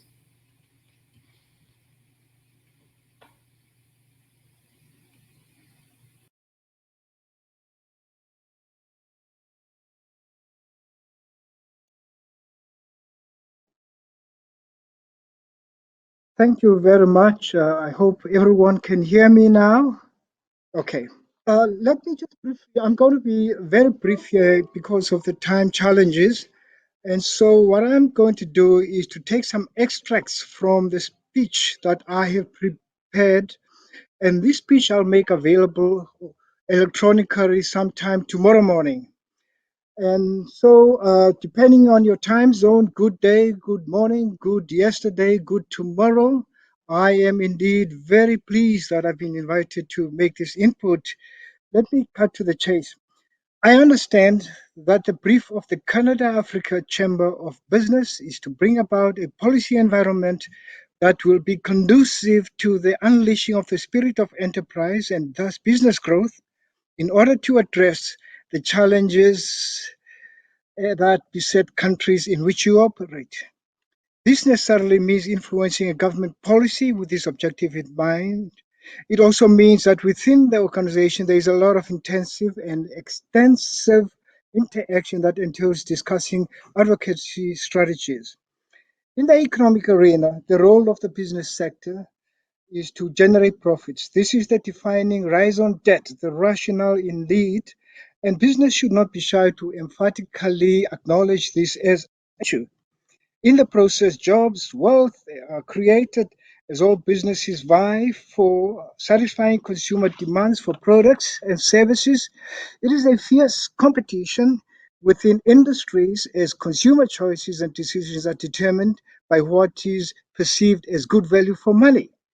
From the perspective of the consumer, no appeals to patriotic sentiments to purchase local products or other considerations feature in the uncompromising, rigorous pursuit of good value for money.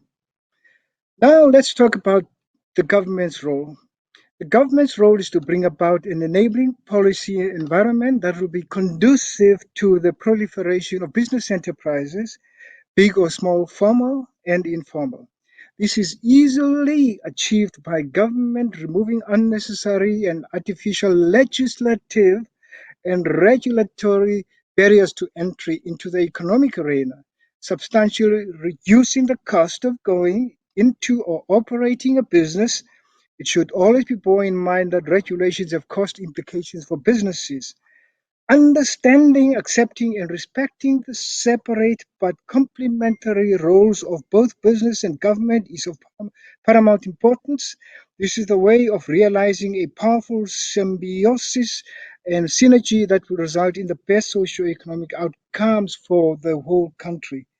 At the core of this is the concept of economic freedom as defined in terms of the right of personal choice of people and enterprises within its personal responsibility concerned.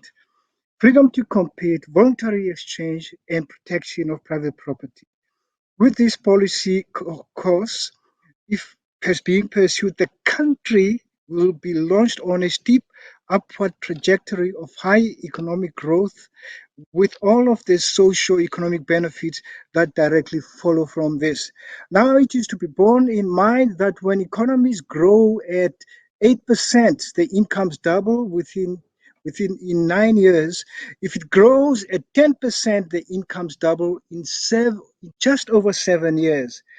Government policymakers and businesses should therefore take cognizance of empirically verifiable studies which I'm going to mention here. The economic freedom of the world is one study which is championed by the Fraser Institute and over 100 think tanks. The International Property Rights Index.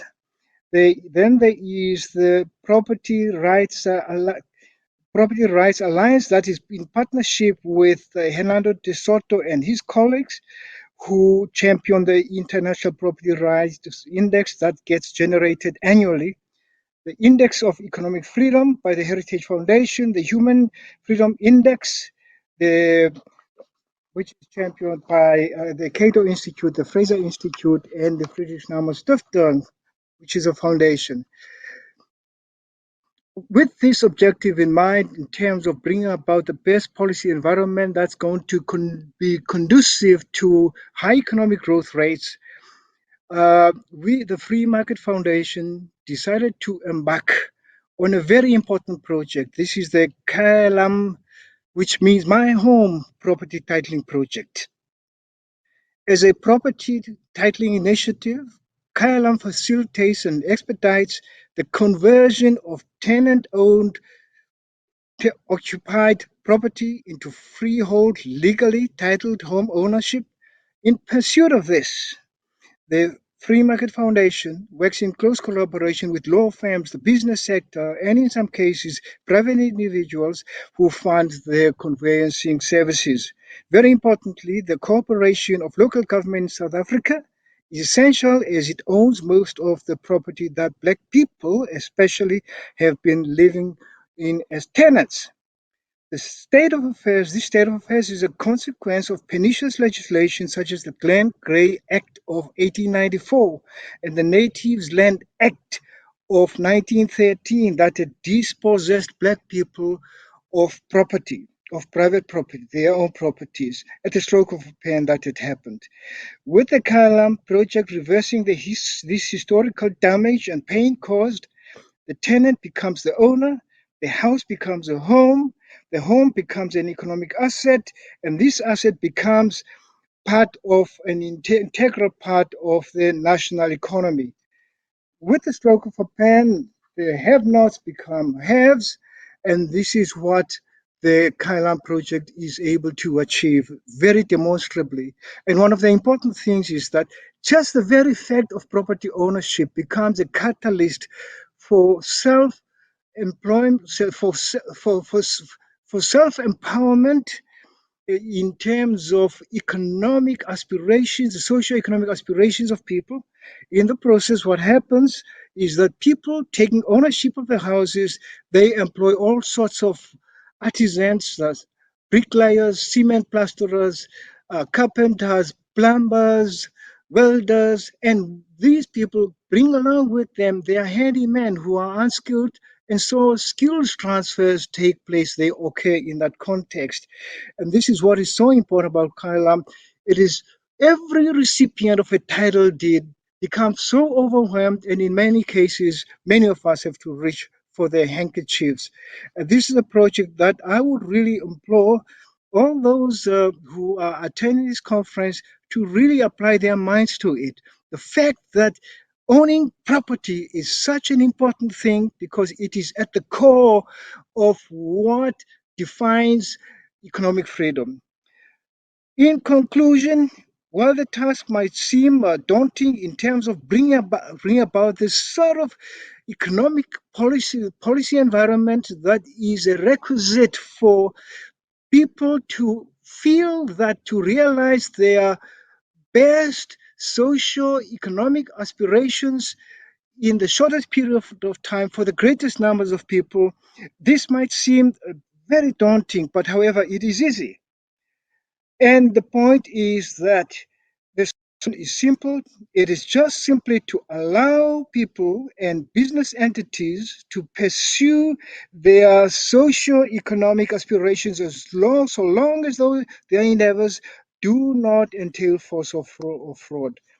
I'm reminded of what Václav Klaus, who, when I was in Prague in 1991 attending the Montpellier Society, had said. He said, never believe politicians when they say that things cannot be done overnight, especially when they are in power.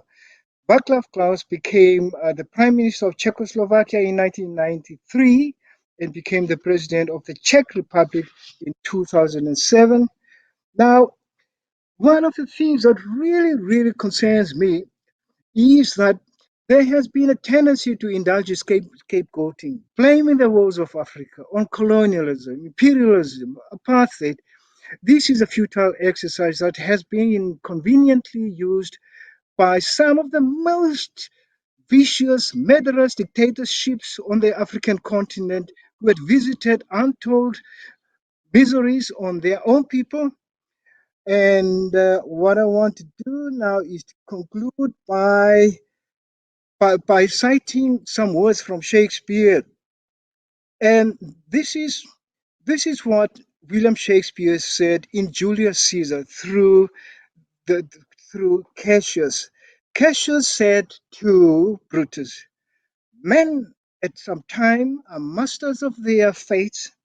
The fault, dear Brutus, is not in our stars, but in ourselves that we are underlings. So at the end of the day, it is the consequences of policy that decide as to whether nations are going to be prosperous or poor or remain poor. It is not a matter of fate or destiny. I want to end off on that conclusive note. And so, as I have said, I will forward my full presentation electronically tomorrow morning for easy access by anyone who might want to go over all the details that are contained in it. I thank you very much. Oh, one last thing, if I may be allowed to say. I'm very pleased that Botswana is well represented, because Botswana is a country that the Free Market Foundation has always perennially paraded on the global scale, global stage, as the paragon of national excellence, of democracy, of political stability, of how a country can rise from rags to riches to be where the other countries are, to be a developed country. With that in mind, the Free Market Foundation a couple of years ago awarded the Free Market Award to late Seketumile Masire, the late president of Botswana, on the basis of the Free Market Foundation's recognition of Botswana as being the country that implemented the best free market oriented economic policies on the continent, and also the fact that it is a very stable, consistently politically stable country, and which other countries should emulate. I thank you very much. Mr. Noluchungu, thank you very much for concluding with the third panel. And I failed to mention your role as well in South Africa's constitutional negotiations, specifically on the constitutional clause regarding property rights. And thank you for joining us. It is deeply appreciated. I also want to thank you for bringing in the institutional setting for the sorts of flourishing of the projects that companies like Lucara are backing, and that institutional setting, which our first speaker, John, drew on, which has informed his work, taking that local indigenous knowledge from Botswana and bringing it across to Canada, which has really been to the enormous benefit of all of us here. It is wonderful to see this exchange of information, and I've received a few text messages, but to summarize all of it is to say that we're discussing more than simply agriculture, more than simply a few projects on mining, going to the heart of what is the institutional setting that ensures justice and development and growth, and the continued deepening of ties between Canada and the African continent. And wonderful to hear you mention the Fraser Institute right here in Canada, working with partners across the continent, going to that point of issues of policy and ideas exchange. Thank you very much to each one of you who've joined this first panel. Please enjoy the break. Take a look at the virtual expo. There are numerous projects for those of you who are online. More details on the incredible projects with Lucara, as well as a range of other organizations that are participating. And we will see you in approximately just under 30 minutes, about 28 minutes before we begin our next session. Have a wonderful break and see you shortly. Well, we're now moving on to our next panel, the second one of the day, on the topic of understanding the scale and size of the opportunities on the African continent.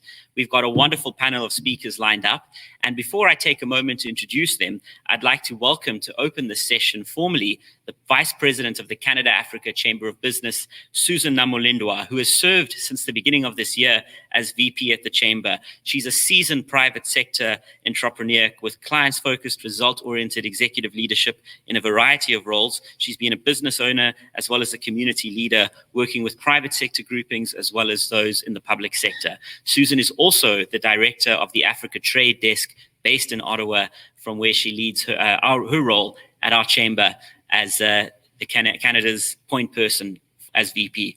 It is my great pleasure to welcome Susan Namolindwa, Vice President of the Canada-Africa Chamber. Susan. Thank you, Gareth. Good morning, good afternoon, good evening. I'm going to borrow a phrase, good tomorrow, good today. It's a distinct pleasure to speak to you, to set up this session.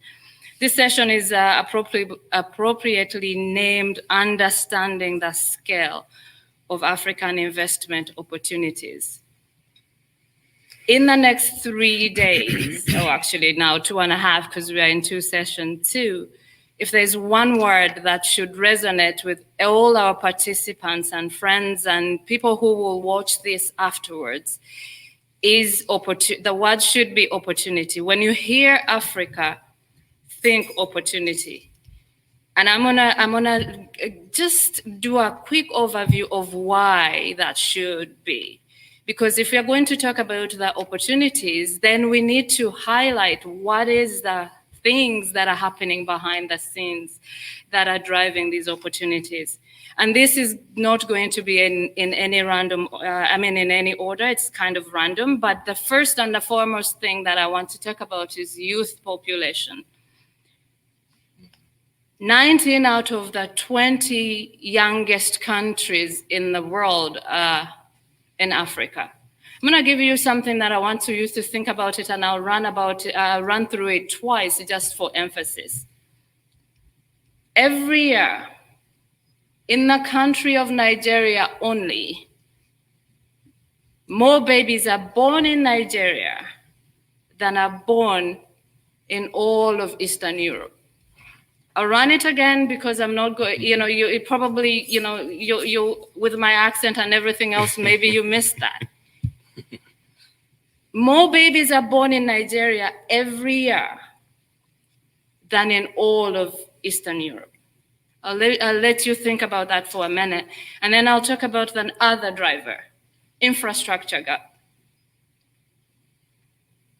It is estimated that the infrastructure needs of Africa run to the tune of 130 to 170 billion annually. I'll leave that there. Let's talk about the natural resources, the abundance of wealth that is locked up in Africa. Think about agriculture. In the first session, we had about agriculture. 60% of the world's arable land is on continental Africa. Mining, you will see from our sponsors, you will see from all kinds of indications that Canadian mining companies have done well in Africa. But there's still a lot of deposits that are still latent in Africa.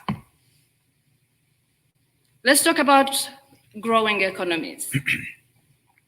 6 of the fastest growing economies in the world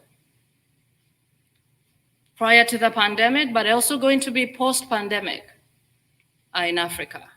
Now, I want to continue, but we have a star panel, and I don't want to take their time. So I'm gonna leave all my notes here. We're gonna have plenty of time to discuss in the next couple of days. And there is a report that we have at the chamber through our partners that will give more details on all these things, so that you could do fast check and make sure that these things that I talk about are for real. But before I leave the podium, I want to talk about the silent weapon of the diaspora. Anybody who knows me knows that I cannot talk about anything without calling the mother, helping Mother Africa call on the diaspora to do their bit. There's 300 million of us. When you look at the first two here, we have the continent cornered. We have the West Africa, East Africa, South Africa. In all disciplines, in all sectors, the diaspora needs to rise up, stand tall. I'm wearing high heels today so I can stand tall, just to reflect that the diaspora needs to take its place and help be a driver here.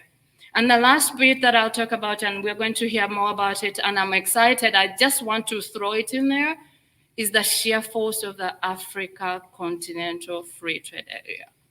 Later in the program, we will hear more details about how the Canada-Africa Chamber of Business is working together with the African Union Secretariat to bring this into actual reality.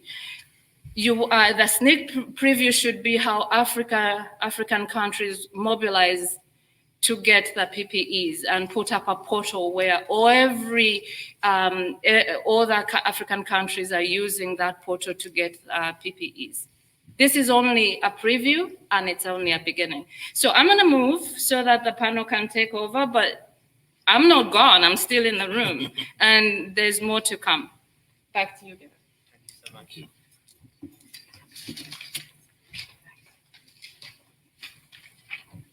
Vice President Namolindwa, thank you very much. Incredible number, 60% of the world's available agricultural land. Just one of the statistics out of your remarks.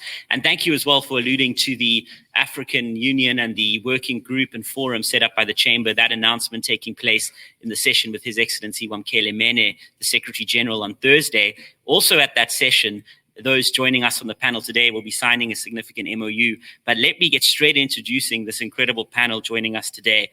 And if I can ask two things, as the camera zones out to show the panels that is seated, I'll ask each of you as you're introduced, starting with you, Prashant, just to rise, as I say, a few remarks on your bio and take a seat again. And each of you will speak in the order in which you're being introduced this morning or this afternoon for those in Botswana.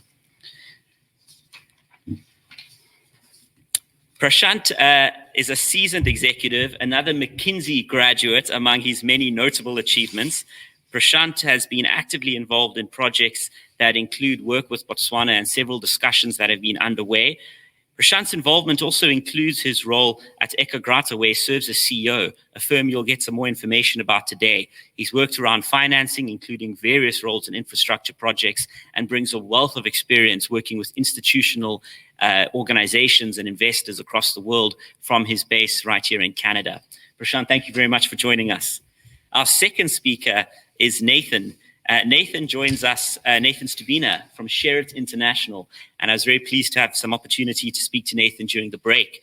Nathan's role includes various leadership on a host of projects, and he's been very committed to the continent, particularly to exploring projects across Africa. He joined Sherritt as their VP for Technologies in November 2018, and prior to that was based at McEwen Mining. He served there as an executive. He brings 30 years of international mining experience to this event today. That includes a number of other major companies.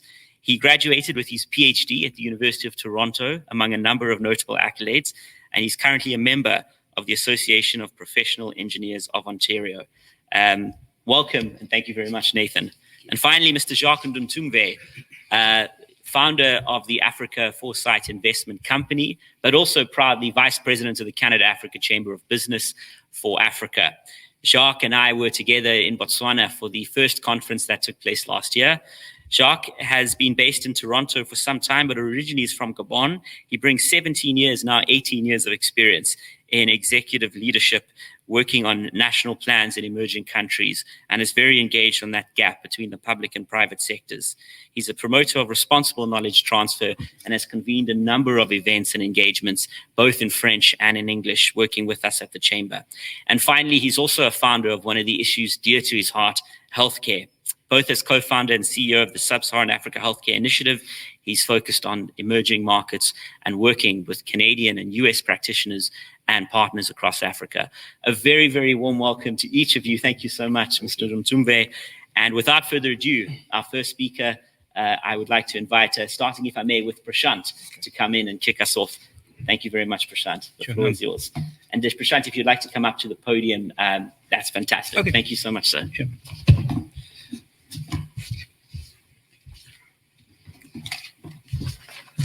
5 minutes.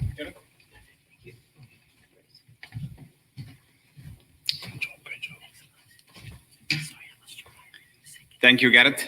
And probably what I'll do is I'll take no more than 5 minutes and touch upon a few questions that Gareth had raised with us. And before I do that, I'm quite pleased to be here. It's exciting, even though it is done in a distant manner. And the other thing is I can see the 2-second delay on the satellite feed in Botswana. So that tends to trip all of us up. So I'll avoid looking at that. But that said, Jacques, I know, and lovely to see Nathan here. And there are 2 or 3 reasons I'm excited. This is an interesting time to be discussing Africa in light of the fact that there is a broader question going on whether the world has come to a standstill or not with regards to the pandemic. And a small anecdote I heard from my daughter the other day was she was speaking to a friend of hers through an international organization in Africa, and she said a lot of the work is going on as usual in the sense that we can debate it, but some of the African countries have actually handled the impacts of the pandemic far better than we have in North America, I dare say. And we can have a longer debate about that, but probably because of the resilience the continent has and the African countries have, it's been handled in a manner in which people are going about their lives in a safe manner, but yet productive manner. But before I get into that, I think a little bit about ourselves. I run a diversified investment and holding company. We are a private family business. What that really means is we essentially deploy private capital into situations where we feel we can take a very long-term view. And long-term for us is kind of a defined term. It is more than 27 years, ideally 30 plus years. So it is very un-Canadian and American in the sense that 3 years, 5 years, 7 years, which is what a typical pension fund would say is long-term. That's not long-term for us. That's short-term. If you think 30 years beyond and you can make investment decisions, development decisions, business building decisions beyond 30 years, that's what we qualify as long-term. We are sector agnostic. We invest in a broad range of sectors from infrastructure to food and agriculture, which is where I think Gareth and Jack and Dr. Lakshmanan, who you heard from earlier, felt it was useful for us to share some views. And we look at opportunities globally. So that's a little bit about ourselves. We're like any private family, we identify opportunities where we see secular situations, secular trends that will give us a level of comfort where we can kind of have a view on the evolution of how things will unfold in the next few years. Which brings us to Africa.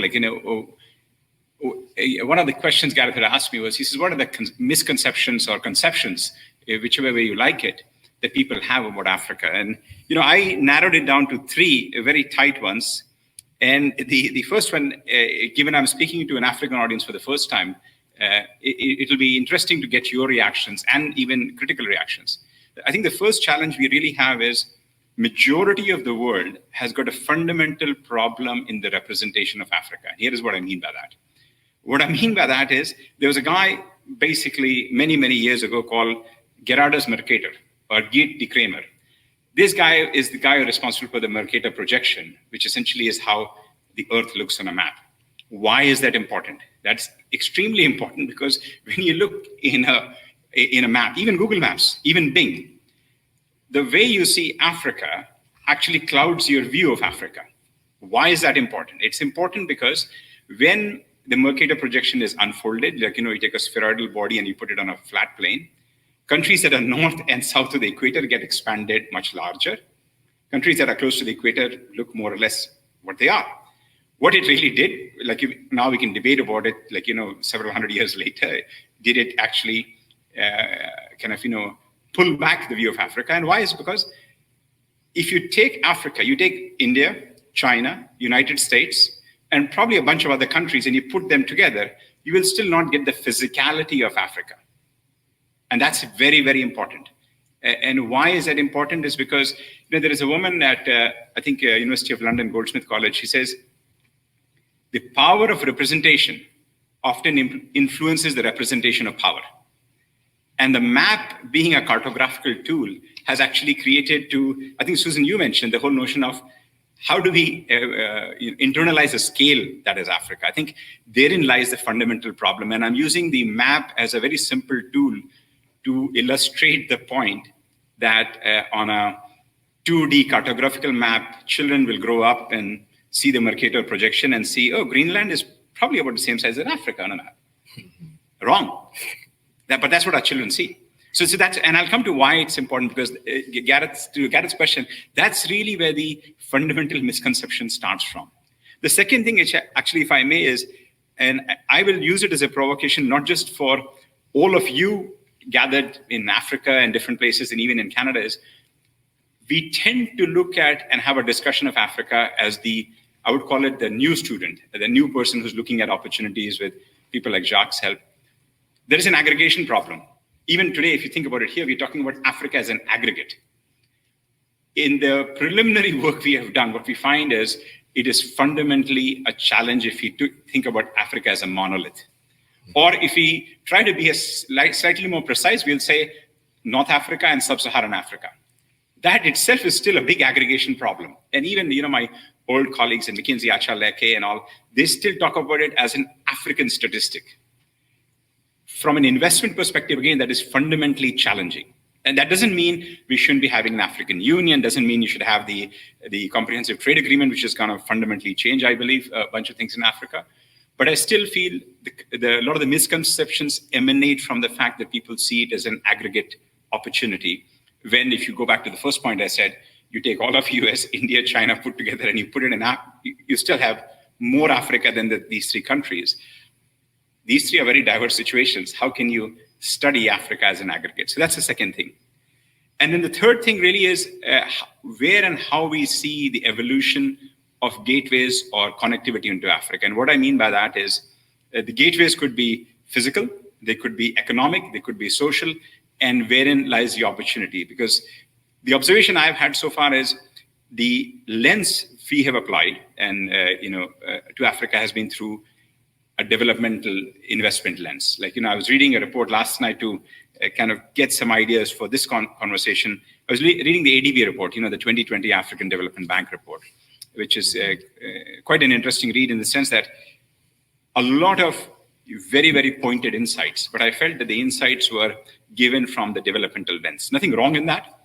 The developmental lens is a great lens, but it may understate the opportunity side, which I think, Susan, you mentioned, because when you look at the developmental lens, you are making the presumption that something needs to be improved, something needs to be enhanced, versus taking the strengths that may exist in a specific sector that you can then catapult into a bunch of other things. For example, look at the Dangote situation. Like, out of, in the last, 2 or 3 decades, you have built an energy company providing energy from the continent to a bunch of parts of the world. And we can have a longer debate on fossil fuel, non-fossil fuel, but the fact of the matter is any development requires harnessing energy as an opportunity. So those are kind of 3 very quick, high-level abstractions or misconceptions, which I feel feed into the investment or the opportunity discussion in Africa, in my view. Where specifically we have put a stake in the ground is we saw using our food and agri infrastructure platform as a way to go forward. Why do we like the infra platform?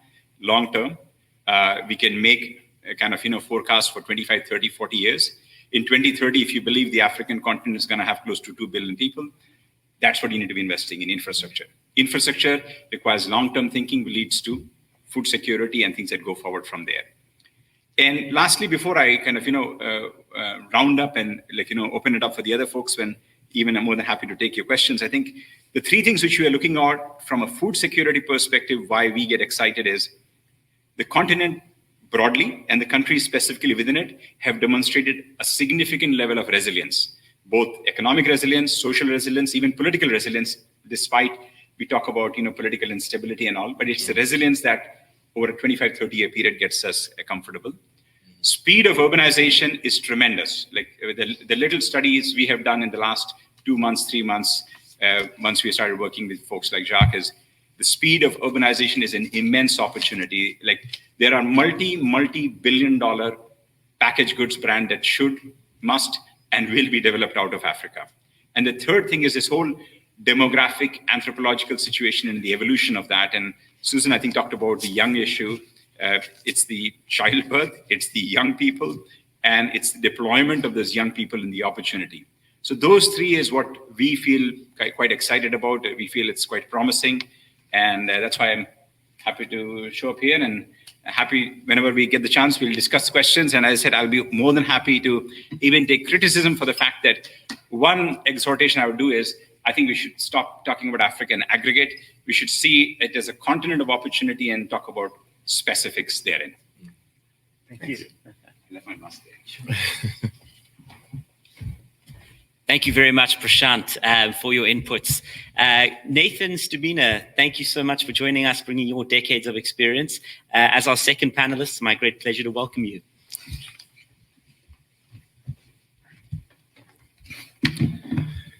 Thank you very much, and it's an absolute pleasure to be here. First of all, Gareth, I have to update my CV. When you say you have 30 years of experience, people think of you as old. They told me you should now say 20 plus. When you say 20 plus, then you're experienced. And Susan, thanks for those factoids. I give a lot of talks, and I'm certainly going to steal a few that you gave me this morning. Very interesting. So a little bit about myself. My first job was with Falconbridge, which was in nickel and cobalt. That exposed me to a project at the BCL smelter in Botswana, and we introduced some technology there that increased their cobalt recovery. And I traveled there quite frequently, probably 3-4 times a year over 7 years. After Falconbridge, I joined Naranda, which is a copper producer, and that brought me to Africa, to different countries. I was involved in projects in Zambia, in then Zaire, now the DRC. After that, I moved into gold with Barrick Gold. And again, we had projects in Tanzania and a few projects in South Africa. And then now I'm back to my roots of nickel with Shared International. So my first day, I'm a metallurgical engineer, and my first day at McGill, our professor said, join metallurgy and see the world. And I didn't really appreciate what it meant at that time. But it's true, when you're in the mining industry, I visited over 70 countries to date, and that list is growing. Back 32 years ago, or I guess 20 plus years ago, the first questions people would ask when you looked at a mining project were, what were the dollars per kilowatt hour? What was the CapEx? What was the OpEx? And if you were in Northern Ontario, you would build the community a curling rink, which would have no value in Botswana or Peru or probably most of the world. But most of the mines in Canada are in Northern Canada, lots of cold and ice, and curling rinks were what people wanted. Then about 15 years ago, the questions changed. And the questions were, what's the carbon footprint, which you never heard about 30 years ago? So how much CO2? And then how much water do you need? So it wasn't how much do I have to pay for water, it's how much water. So if you're in the Atacama Desert of Chile, where you have to bring in saline water from 400 kilometers away, it's a different question than where you are in Canada, where we're surrounded by 3 oceans. Or if you're in Peru, where you're competing for water with the farmers, it's not how much can you pay for water. It's like you have no water. Either we're going to feed the people or you're going to have the mine. And then the community questions changed. It was, we want jobs, but we don't just want the people holding the signs out on the highway. We want to be instrumentation technicians. We want to be mining engineers. We want to train the local people to have high quality long-term jobs. And now if you look at today, the questions are totally different. So first of all, the world needs nickel and cobalt. We don't have enough nickel and cobalt to feed the batteries if the world is going to electric vehicles. We don't have enough copper. We're not talking about the copper in the batteries. We're talking the actual wires that get the electrons from the grid to your car. So the world needs everything we want to produce. And Africa has a lot of these metals. But the question has changed. Just a couple of weeks ago, Elon Musk at his battery day said, please, nickel producers, produce more nickel. But it doesn't stop there. He wants it sustainable. He doesn't want cobalt tainted with child labor cobalt. So he wants green metals, and he wants a lot of metals, and he wants long-term contracts, but it's not just produce more nickel or cobalt. In fact, he announced he wants cobalt out of his batteries. So the questions that I ask are, why would he want cobalt out of the batteries? Is it a question of cost? Cobalt right now is only about $15 a pound, but I remember when it was $40 a pound and even pushing higher than that. So is he worried that the price of cobalt will go to $50 a pound? Cobalt is much smaller market than nickel market. So is he worried about it being manipulated and the price of cobalt will just go too high or he won't be getting it? Or is he worried about the cobalt going into his batteries being tainted by child labor or manipulation? And I can't speak for me, Elon Musk, and the answer is probably a combination of all three of those. So the world has changed just in the last 30 years. In mining, you're hearing things like blockchain to show where the cobalt's coming from. You're hearing words about digital, you're hearing things about drones. So some things in mining have stayed pretty much the same over the last 30 years, but some things have changed drastically, and that certainly will change going forward. So I'll leave it there. Thank you.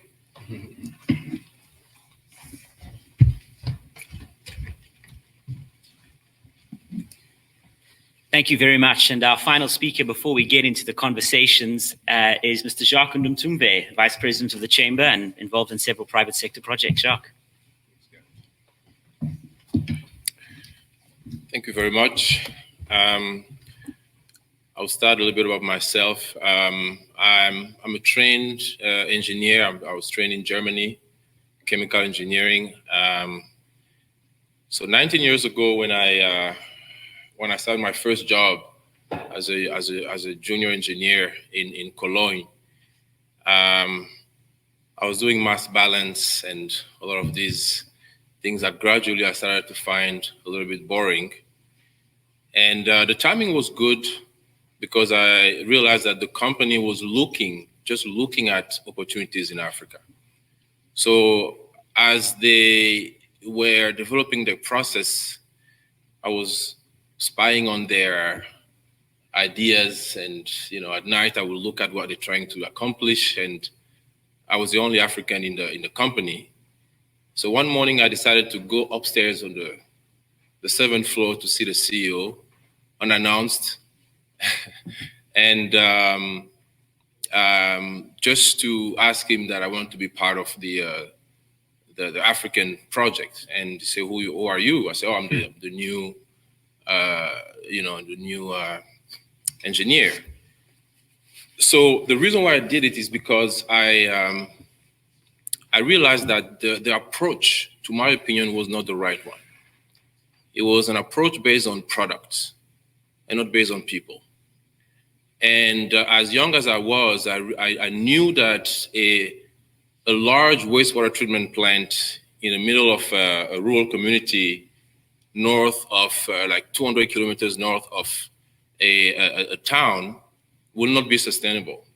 I knew that 2 years after this infrastructure project will be built, even less than 2 years, is probably going to be left abandoned. So that was my first hint at really looking at the best way and the best approach to develop projects in Africa, appropriate technology, and also looking at the people before the technology. So in this session today, I'm thinking, as we continue to talk about the Africa Rising narrative and the fact that, as Susan mentioned earlier, that the continent is ripe, is ready. And if you look at the first 3 industrial revolutions, Africa was not where it is today. Now, as Vr Lakshmanan mentioned earlier, at the cusp of the 4th IR, we have all the advantages to be able to go from where we are to higher.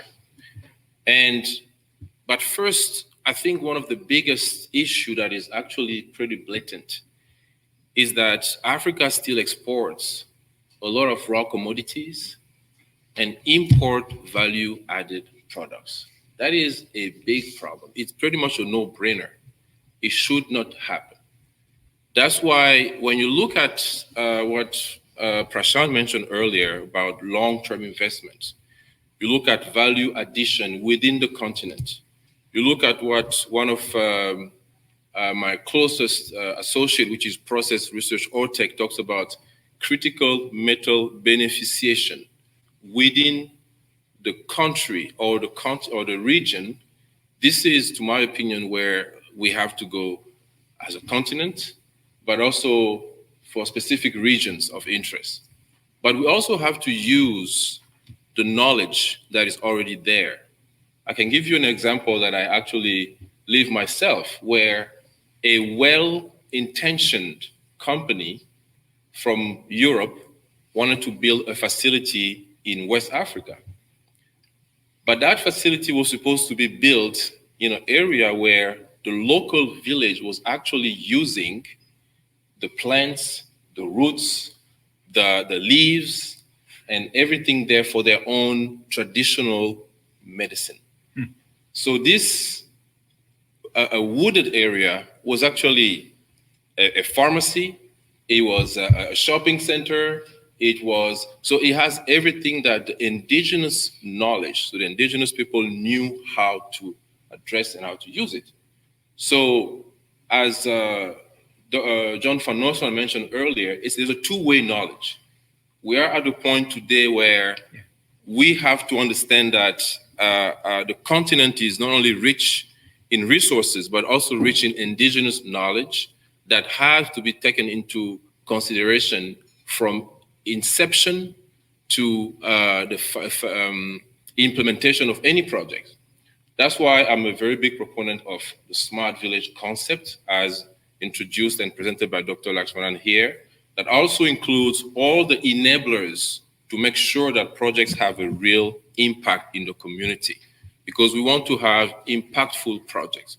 We just don't want to have projects and, you know, go after the project is completed. We want to make sure that the community, so community-driven project, that's why we make a project sustainable. And I think this is my contribution. I like to call myself, I'm in the solution business, started as an engineer and migrated into project management, business development. But at the same time, I think to have an impact is to bring the people that can make something happen as a team. I see Gareth on my left. It means I'm a little bit over time. Thank you very much, and see you soon. Open for questions. Thank you. Excellent. Jacques, thank you very much. And great fond memories of exploring Botswana and spending time with you, seeing some of these projects displaying these very values and facts of indigenous knowledge in action.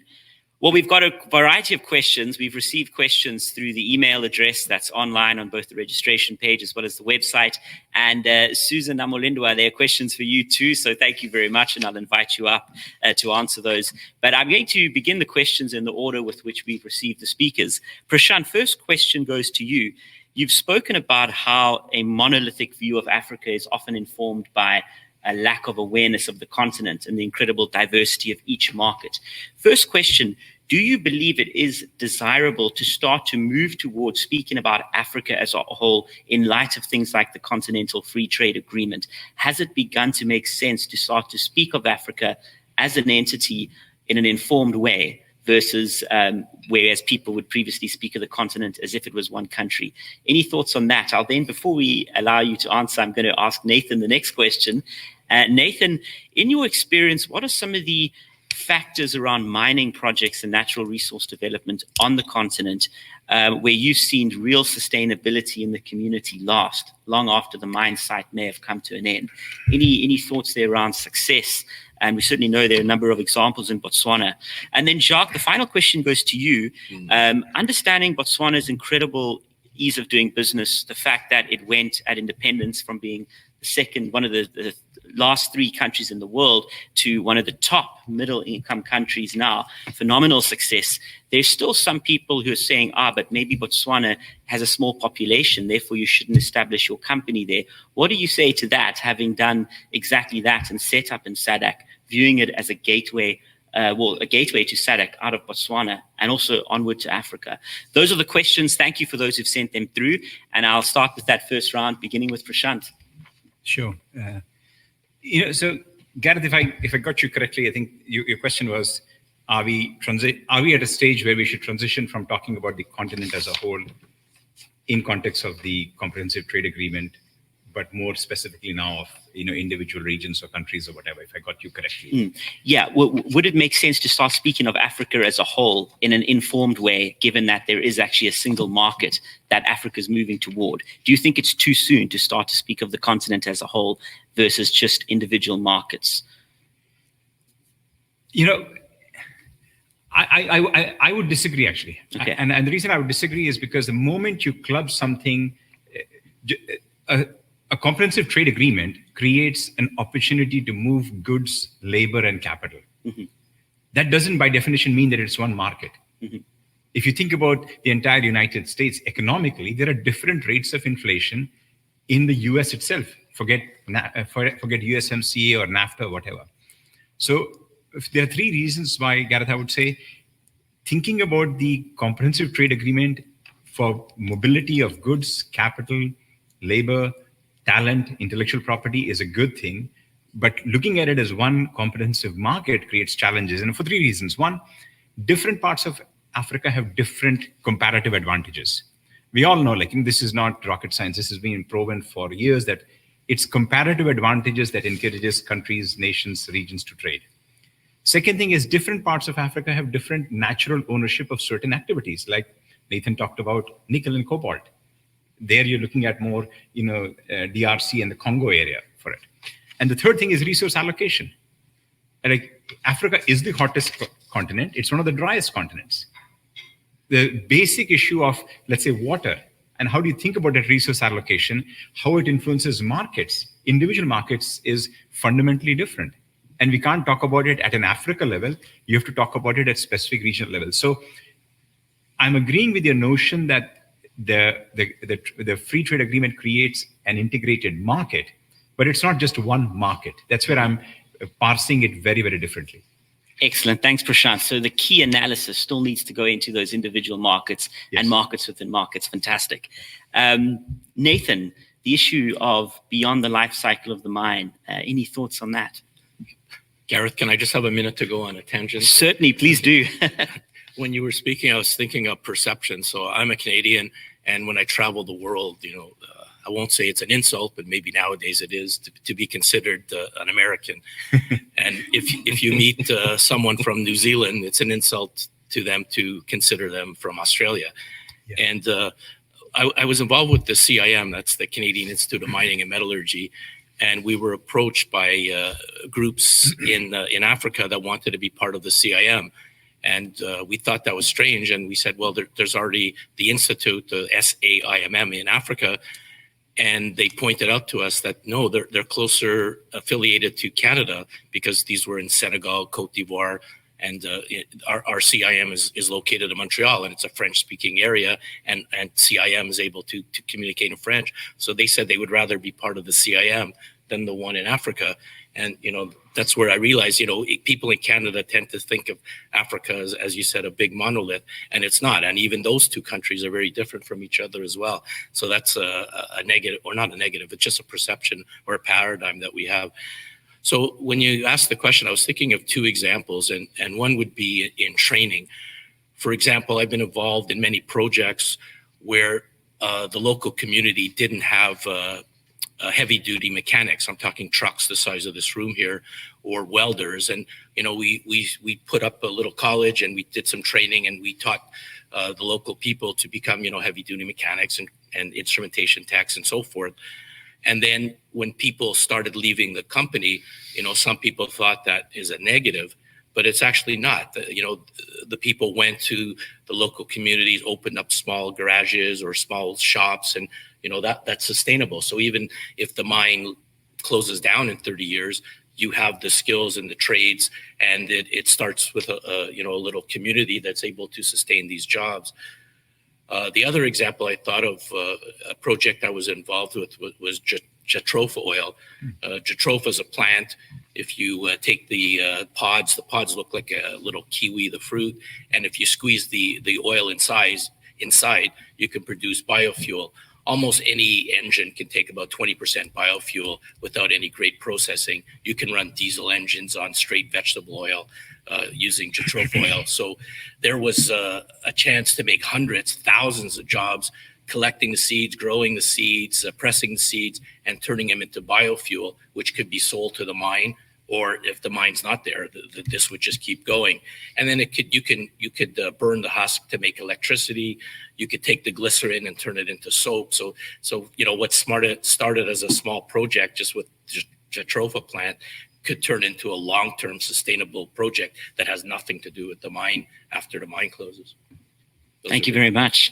And Jacques, just before you address the question of why Botswana is the gateway and why you advise Canadian firms of exactly that, I'm very pleased to report that at our Botswana venue, we have welcomed the Minister of Trade and Industry, the Honourable Molebatsi. A very warm welcome. It's great to see you and to see all others over in Botswana at the moment.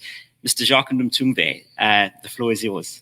Thanks, Gareth. I think when you look at the continent of Africa,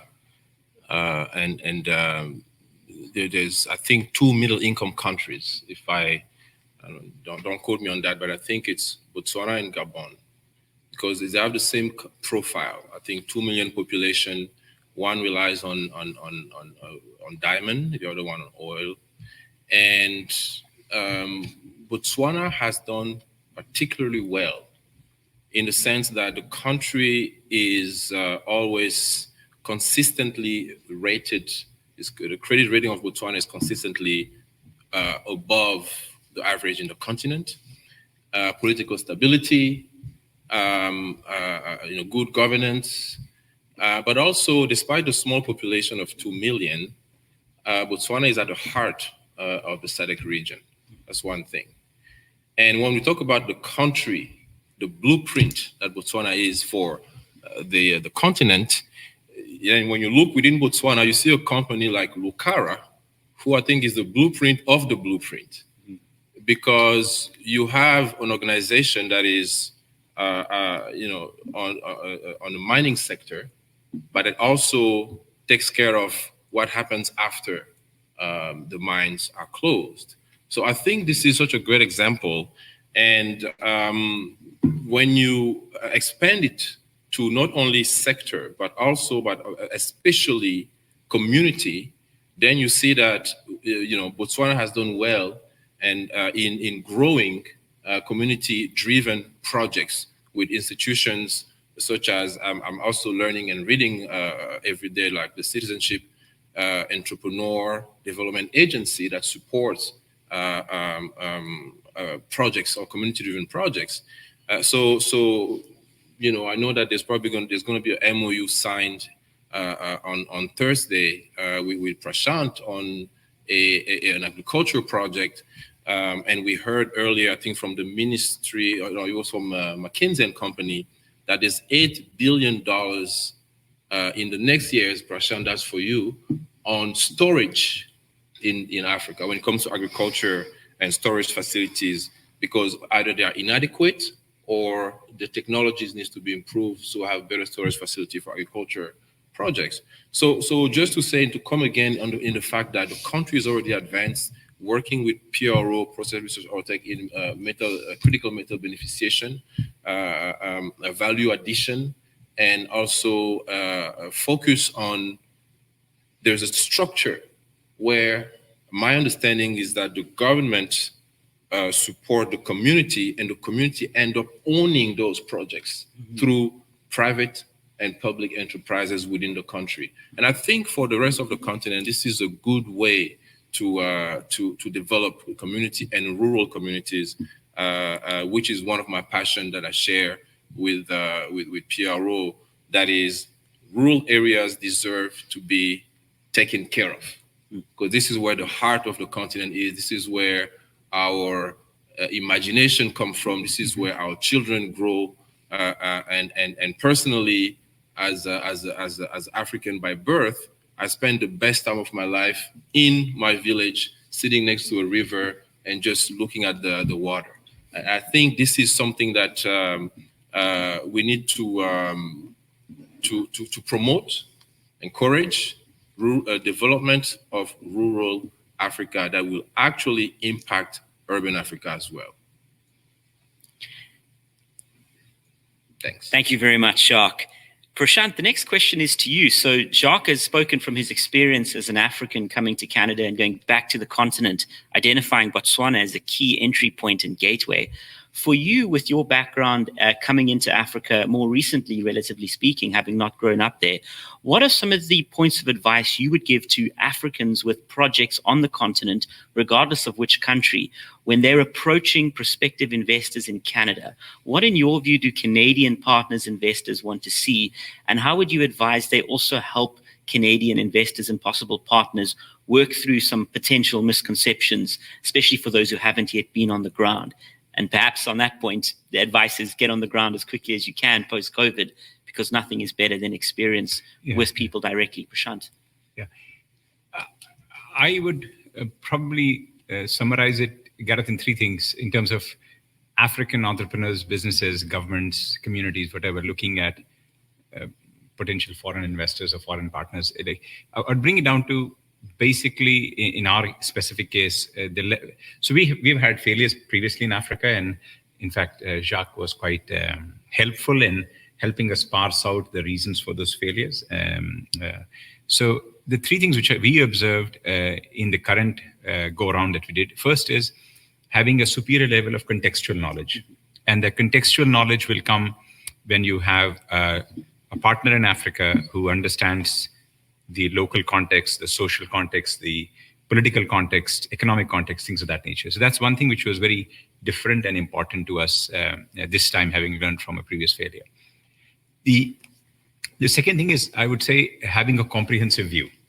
And what I mean by that is anything that goes through rapid growth or fast growth, which is what Africa is going through today, you need to have a long-term comprehensive view. And what I mean by that is, let's say you are in a road infrastructure project, and I'll come to our specific agri project, but if you're in road infrastructure and you build a road today, and you know high level of urbanization is happening, and you do not take a comprehensive view of population trends, you know the project will be a failure by the time it gets completed.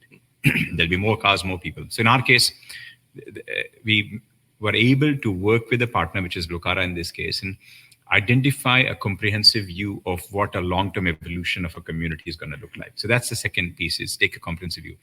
And then the third thing, which is which more of like,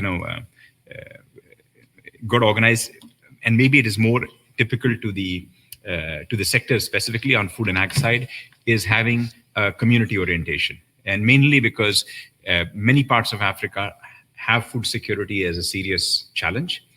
And when you have that issue, you get into some finer elements of food security where community involvement and community orientation, both as an investor and as a local partner, is very, very important, which is if you are an African looking for investors, you need to educate them to the fact that these are specific nuances of community orientation around accessibility, availability, long-term interest, as Nathan talked about. What are they going to do? What's their benefit? Like, where is the skill building or, job creation or economic benefit that's going to come from? So those kind of three things is what we observe from the African side, Gareth, and fantastic. Wove it in this time. Thank you very much, Nathan. And a similar, Prashant, Nathan, a similar question to you, but this time for those who are in Canada, who are watching, who've received projects, they've seen opportunities. How do you assess those opportunities and understand them, given the experience you've had on the continent? So if you could answer that question for Canadian investors in helping them consider what they need to know before going into partnership with African counterparts across the continent, particularly in Botswana, seeing that's where so many of the successful projects, in fact, are.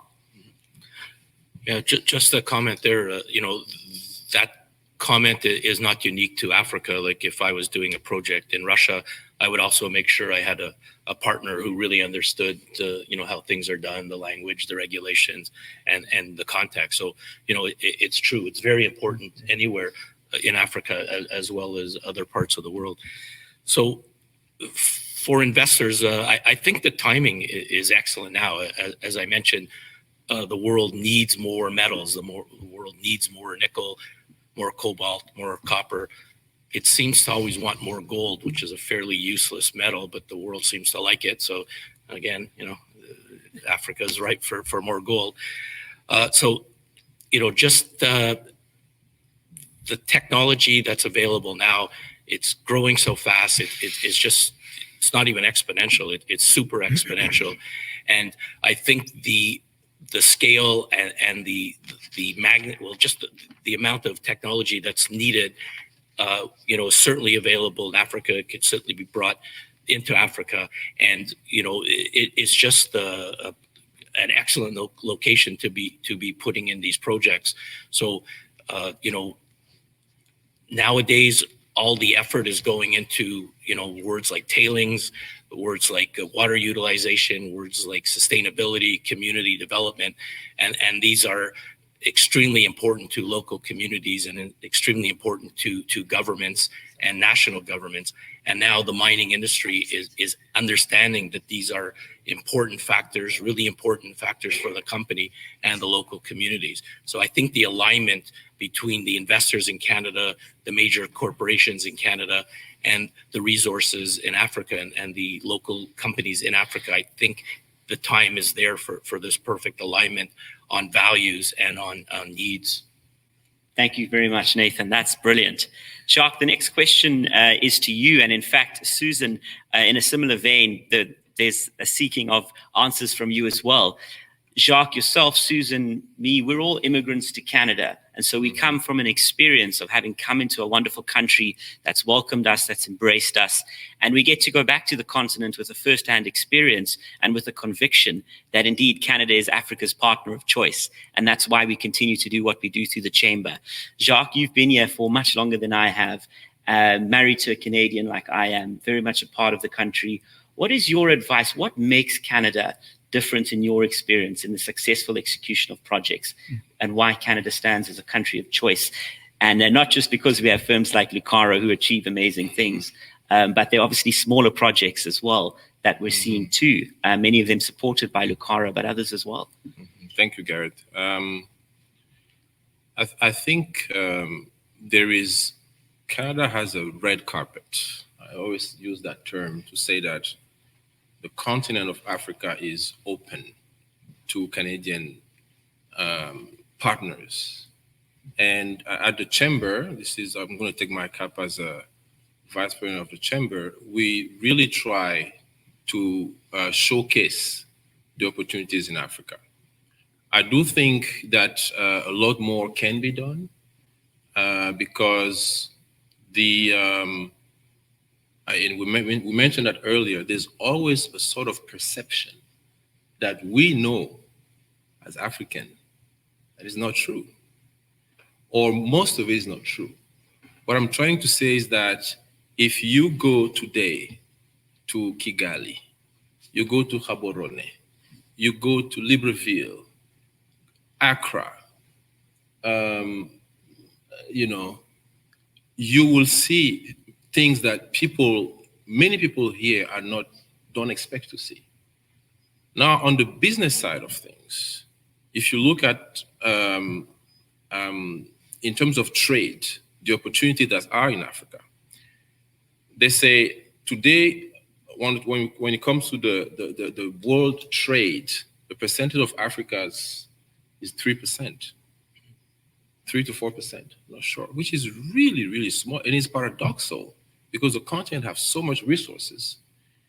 And even when we talk about intra-trade between the African countries now, I think it's between 4 to 7% in comparison to, for example, Europe or North America, which is above the 50%. Which is an import-export within African countries. I'm talking about as an average.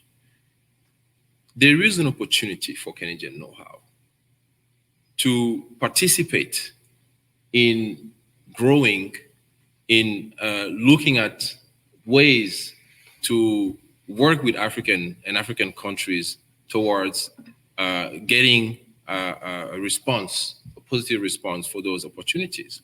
So I think that we, as African by birth and Canadian today, we're here to actually help those organizations have a better understanding of the real opportunities that are in Africa. I will let Susan give a second version of basically give her answer to my my answer. So please, Susan. Fantastic. Thank you very much, Jacques. And may I just thank our panelists, because I think last word as we conclude will go to you, Susan. And thank you very much. And perhaps if you wouldn't mind touching on how you've galvanized the diaspora to get back involved and remain connected to their continent of the birth, even as they proudly live here as Canadians by choice. Susan. Thank you. And I'm not going to talk about how long I've been in Canada, so let's not go there. What I'm going to talk about is, I think, in my view, what makes Canada a country of choice when it comes to Africa is a joint value system. The diversity and inclusion that goes, I mean, like we still have steps to take in Canada, but it's much farther than some other places without naming places. And also because Canada, I think, is built with, has a lot of immigrants, people that have come here from somewhere else. It is easier to bring other people on the table. I have to say, I mean, like, you know, like when I'm standing, like, you know, like here, talking to, you know, with, you know, ministers and whatever in my role, it is much different than it could be if I were somewhere else. So that makes Canada very, and I think when we're in Canada, we take it for granted, but it's not, a lot of other places will not be as welcoming. So that's one issue. Now, what else makes Canada successful in Africa? I think, you know, you have to be resilient to live in Canada. Look, I drove from Ottawa yesterday and it was snowing. You know, you have to really have that mindset of hard. Yeah, I mean, people will say it's not hard, but it is hard. You know, so it makes you think different. It makes you think inclusion and then the other piece is that Canada is just beautiful. Now, I like Canada, but I like Africa better. So I think what makes Canada beautiful is has Africans like my two brothers here, and we're going to take a picture with them fronting me and looking after me. But we have a heart for the place where we are, but we have a heart for the continent. And that's why, for me, every time I stand and the work I do in the diaspora, I have to let the diaspora be ambassadors. Because the diaspora can be ambassadors and can help in setting up those relationships on the ground that we know are a recipe for success. And that is part of the success. And did you want me to, are we ready to okay, all right. You want me to go home? Thank you very much, Susan, and for both opening and bringing to an end this session. And thank you to each of our panelists as well for your great insights and inputs. I know we'll be seeing you here throughout the course of the next remaining days. Well, from the private sector and the experience and the hands-on work we've heard to the leadership at a governance level, it's my great privilege to welcome the keynote addresses from ministers both in Canada and in Botswana. From the Canadian side, over in Ottawa, we have a message from Minister Mary Ng, who leads trade and investment as part of her portfolio for the Government of Canada. Minister Ng was with us on the continent during a 4-country tour earlier this year that included stops in Ethiopia, as well as visits to South Africa, to Senegal, and then there was also a visit to Kenya. Botswana was on the agenda, but unfortunately with changes and requirements, we'll be no doubt returning to Botswana again soon. And Jacques, though, was represented well during an event with the president of Botswana around that time. The Honourable Mary Ng, who it's now my great pleasure to introduce, was elected as a Member of Parliament for Markham Thornhill in April 2017. That's a district just close to where we're having this conference here in Toronto. She's a devoted community leader who's always believed in the power of public service. That is backed up by her 20 years of experience in education, women's leadership, job creation, and entrepreneurship. Minister Ng immigrated to Canada from Hong Kong with her family, and she grew up learning about the struggle and eventual success that characterizes the lives of many new immigrants to Canada.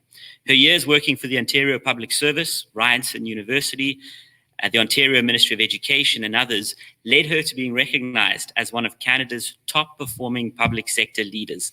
And she later served as Director of Appointments for Prime Minister Justin Trudeau.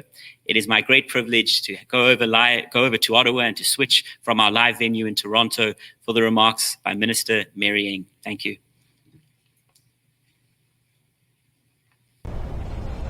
Hello everyone. Bonjour à toutes et à tous.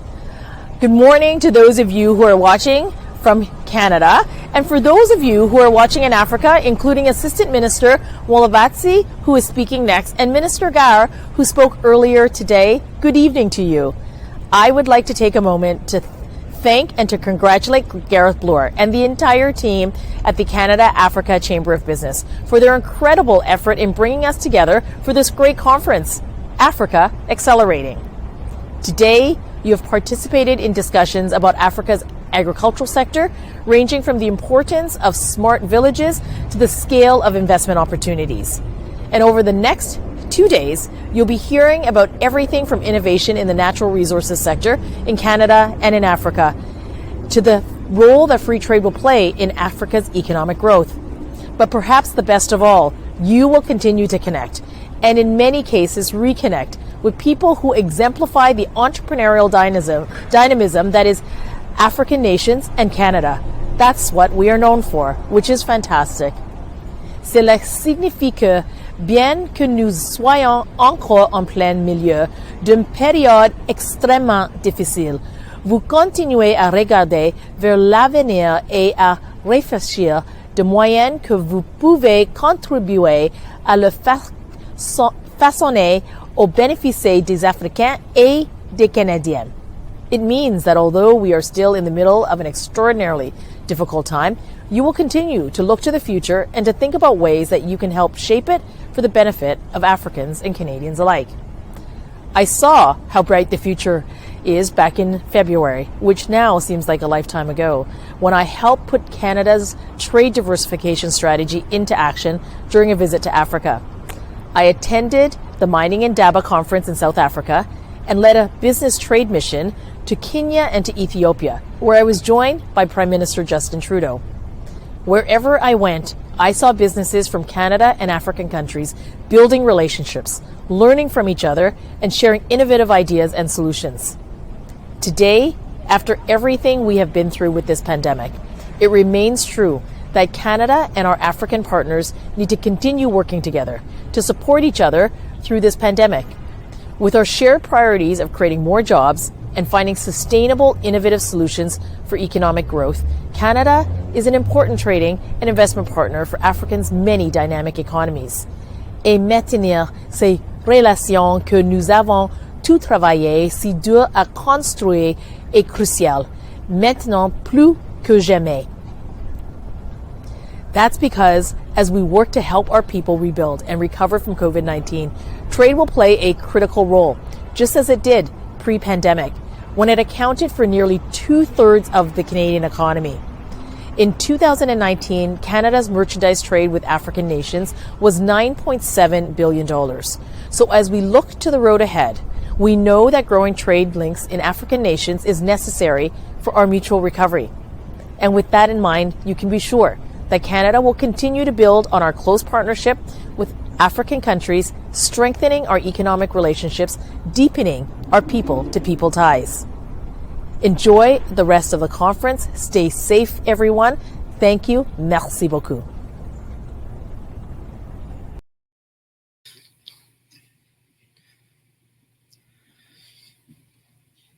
Thank you very much, Minister Ng, and your support for the Canada-Africa Chamber in the context of your support for all organizations deepening trade and investment with the continent is incredibly valued. And as we welcome in just a moment MC Tata in Botswana, I just wanted to offer this opportunity to thank you, as well as the Government of Canada and all those who are working on trade and investment relations, for your commitment. Just on returning from the continent during the trip you alluded to, we had almost 400 people gathered at our annual mining breakfast at PDAC, and certainly a testament to the ceaseless desire to deepen the trade diversification of Canada with the African continent. Once again, we now are very pleased to go live back to our venue at the Gaborone International Convention Center. And standing by once again is MC Tata, who's going to be introducing the Honorable Assistant Minister of Trade and Industry in the wonderful country of Botswana. Back over to you. Are very pleased to go live back to our venue at the Gaborone International Convention Center. And standing by once again is MC Tata, who's going to be introducing the Honorable Assistant Minister of Trade and Industry in the wonderful country of Botswana. Back over to you.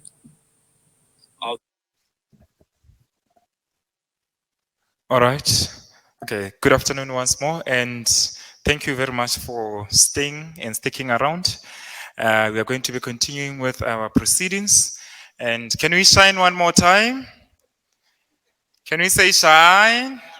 Thank you very much. Ladies and gentlemen, I will not waste any time. Allow me to introduce to the podium the newly appointed Assistant Minister of Investment, Trade and Industry, Honorable Molebatsi, we welcome you, sir. Shine.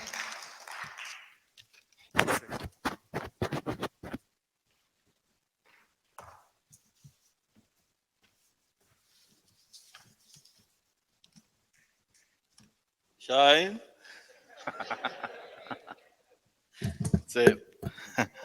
Looks like it's an easy way of greeting. It's a nice slogan.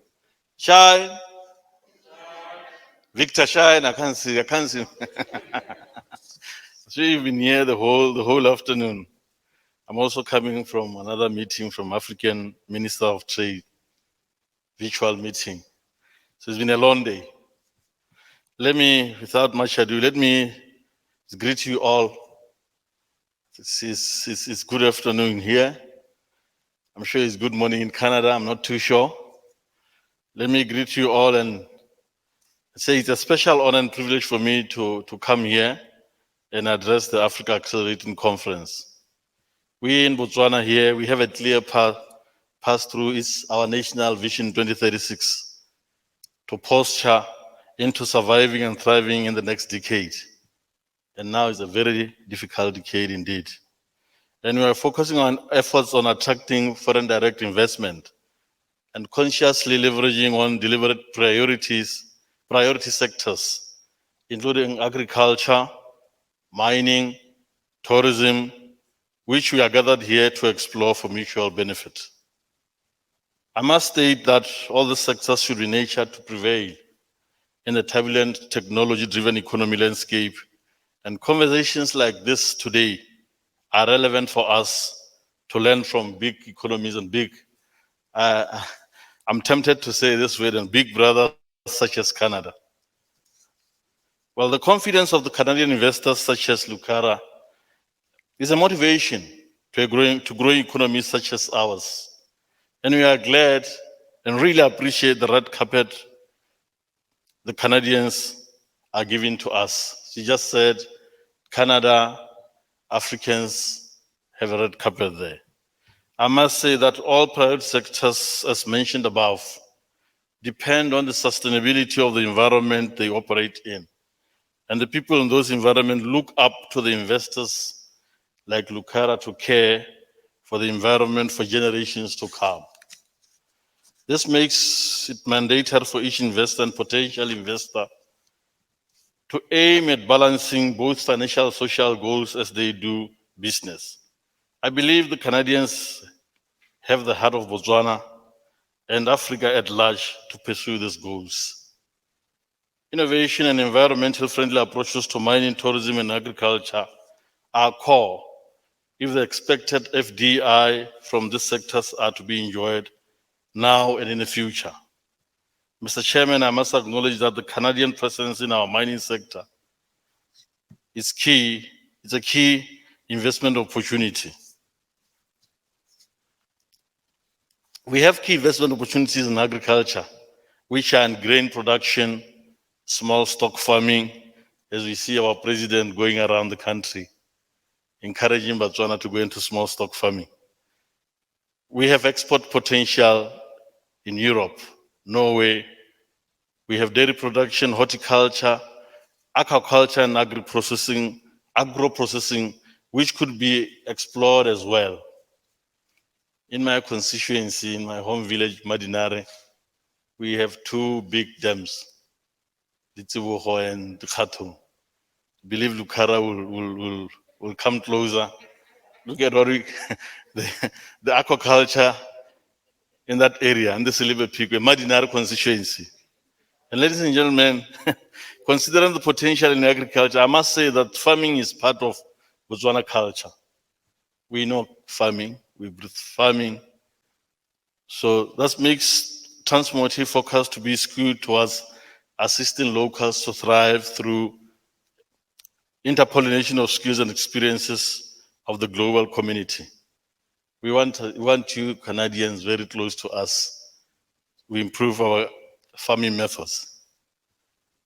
We, however, appreciate the need for total transformation as we revamp agriculture to full commercialization for economic diversification. FDI, domestic investment, employment creation, and income generation.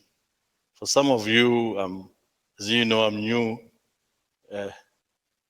Yesterday, the 26th of October, I was doing my second month as assistant minister. And I've been traveling a lot. Those of you who watch the local TV, BTV, you've seen me going around promoting farming, attaching farming to my ministry, Ministry of Trade, to say that let's commercialize farming. So we need Canadians, we need Lucara very close to us. Yeah. And as a nation, we need to be jacked to that perspective and conversations such as those in this conference. These conversations are coming at the right time. They are needed to assist us to unlearn farming for subsistence to commercial farming as an enabler to prosperity for all. I saw the CEO of Vr will agree with me that we need to start commercializing our farming. It's one of the things that we'll do so that we really become serious on import substitution. We still import a lot of food from other countries. So Lucara, we need you very close to us. Help our people, help us so that we improve our farming methods. Mr. Chairman, the tourism sector again in Botswana remains our pride and the destination of all. We live and work and invest in tourism. The potential we are packed as the conference continues. In all these sectors, Botswana is indeed a blueprint for FDI. In Africa foreign direct investment because of the following. We have supportive policy environment for the sector. We have tax incentives in some areas. We have VAT exemptions on agriculture implements. And we have quantity restrictions to stimulate local production. Botswana's food import bill has been steadily increasing over the years. As I said, we have an import bill for food which is too big. And in 2014, we had $0.574 billion US. That's our import bill. And in 2019, it grew up to $0.848 billion US. You can see we still dependent on other countries for local production. And this trend has to be reversed. And once again, we say to you, we need to work closer with the Canadian. We need that cross-pollination of ideas. And we are open to you. Come and help us here. Botswana's main export to Canada is diamond, worth US $4.7 million. That was in 2019. Whereas Botswana's mainly import goods worth US $5.94 million, specifically diamonds worth $402.15 million US. Medicaments worth US $1.17 million. Parts and accessories for military weapons worth $939,301 US. 860,000 and poultry incubators and brooders worth $364,000 US in 2019. Mr. Chairman, let me conclude by saying peace, tranquility, rule of law, competitive tax rates are in our menu here in Botswana and should give you all the comfort to invest in Botswana. Come to Botswana. We also open our carpet to you, as you said, is a red carpet for Africa and Canada. We are here waiting for you. Thank you very much.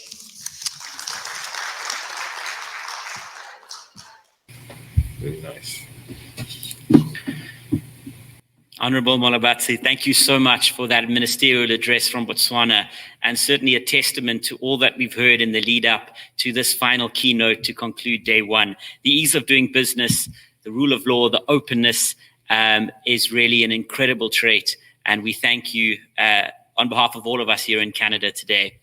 I would like to once again thank, as we come to a close for day one, the incredible work of the team from Lucara Diamond, Lucara Botswana, Nasim Lari and her leadership. You know, Nasim was the first one who was pitched the idea of doing a conference like this, and she came on board immediately with questions. She was engaging, she believed in it. And if you want to talk about adaptation for the new era that we're in at the moment, certainly we see that on display today. So thank you once again, Nasim, and to your entire team for your leadership from Botswana and for the support in turn that's come from Canada as a result of your lead.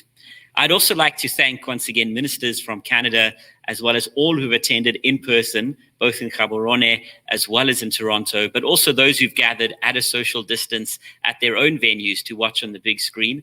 And then, of course, to the hundreds of you that are online virtually. I think when I had a quick check earlier, there were around 600. It is wonderful to have you participating and interacting. And this is just day one. We've got day 2 and day 3 coming up. Tomorrow we tackle the issue of natural resources and we look at the innovations and the sustainability that's being developed practically by companies operating in Botswana and in turn which is being implemented elsewhere on the continent. We're also then going to day 3 with the African Continental Free Trade Agreement with remarks directly by His Excellency Wamkele Mene.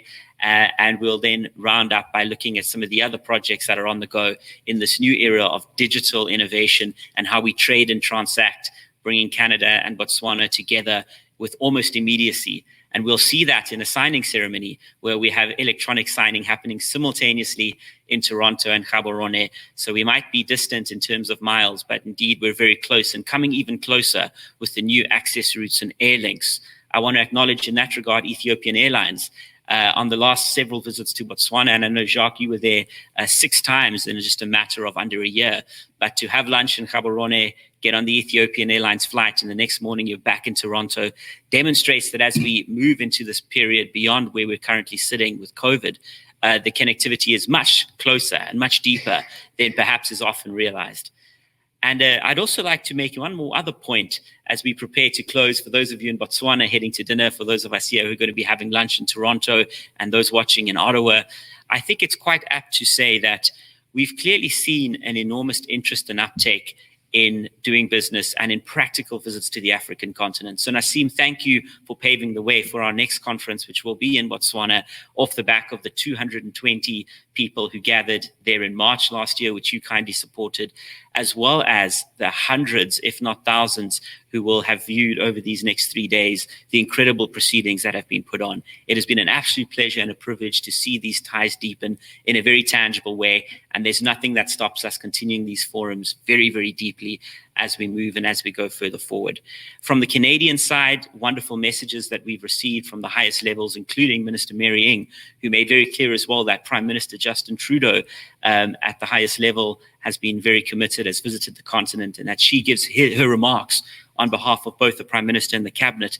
That is truly received and recognized. And it was wonderful to see that on the continent, from the Canadian side, we had opposition parties, the ruling party, and an incredible consensus that around the African continent, deepening ties and trade and investment offer a wonderful opportunity for trade diversification.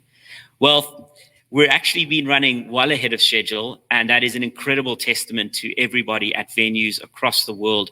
We've had Nairobi today, South Africa, Ottawa, in addition to the in-person venues at the GICC and here at the National Club of Toronto.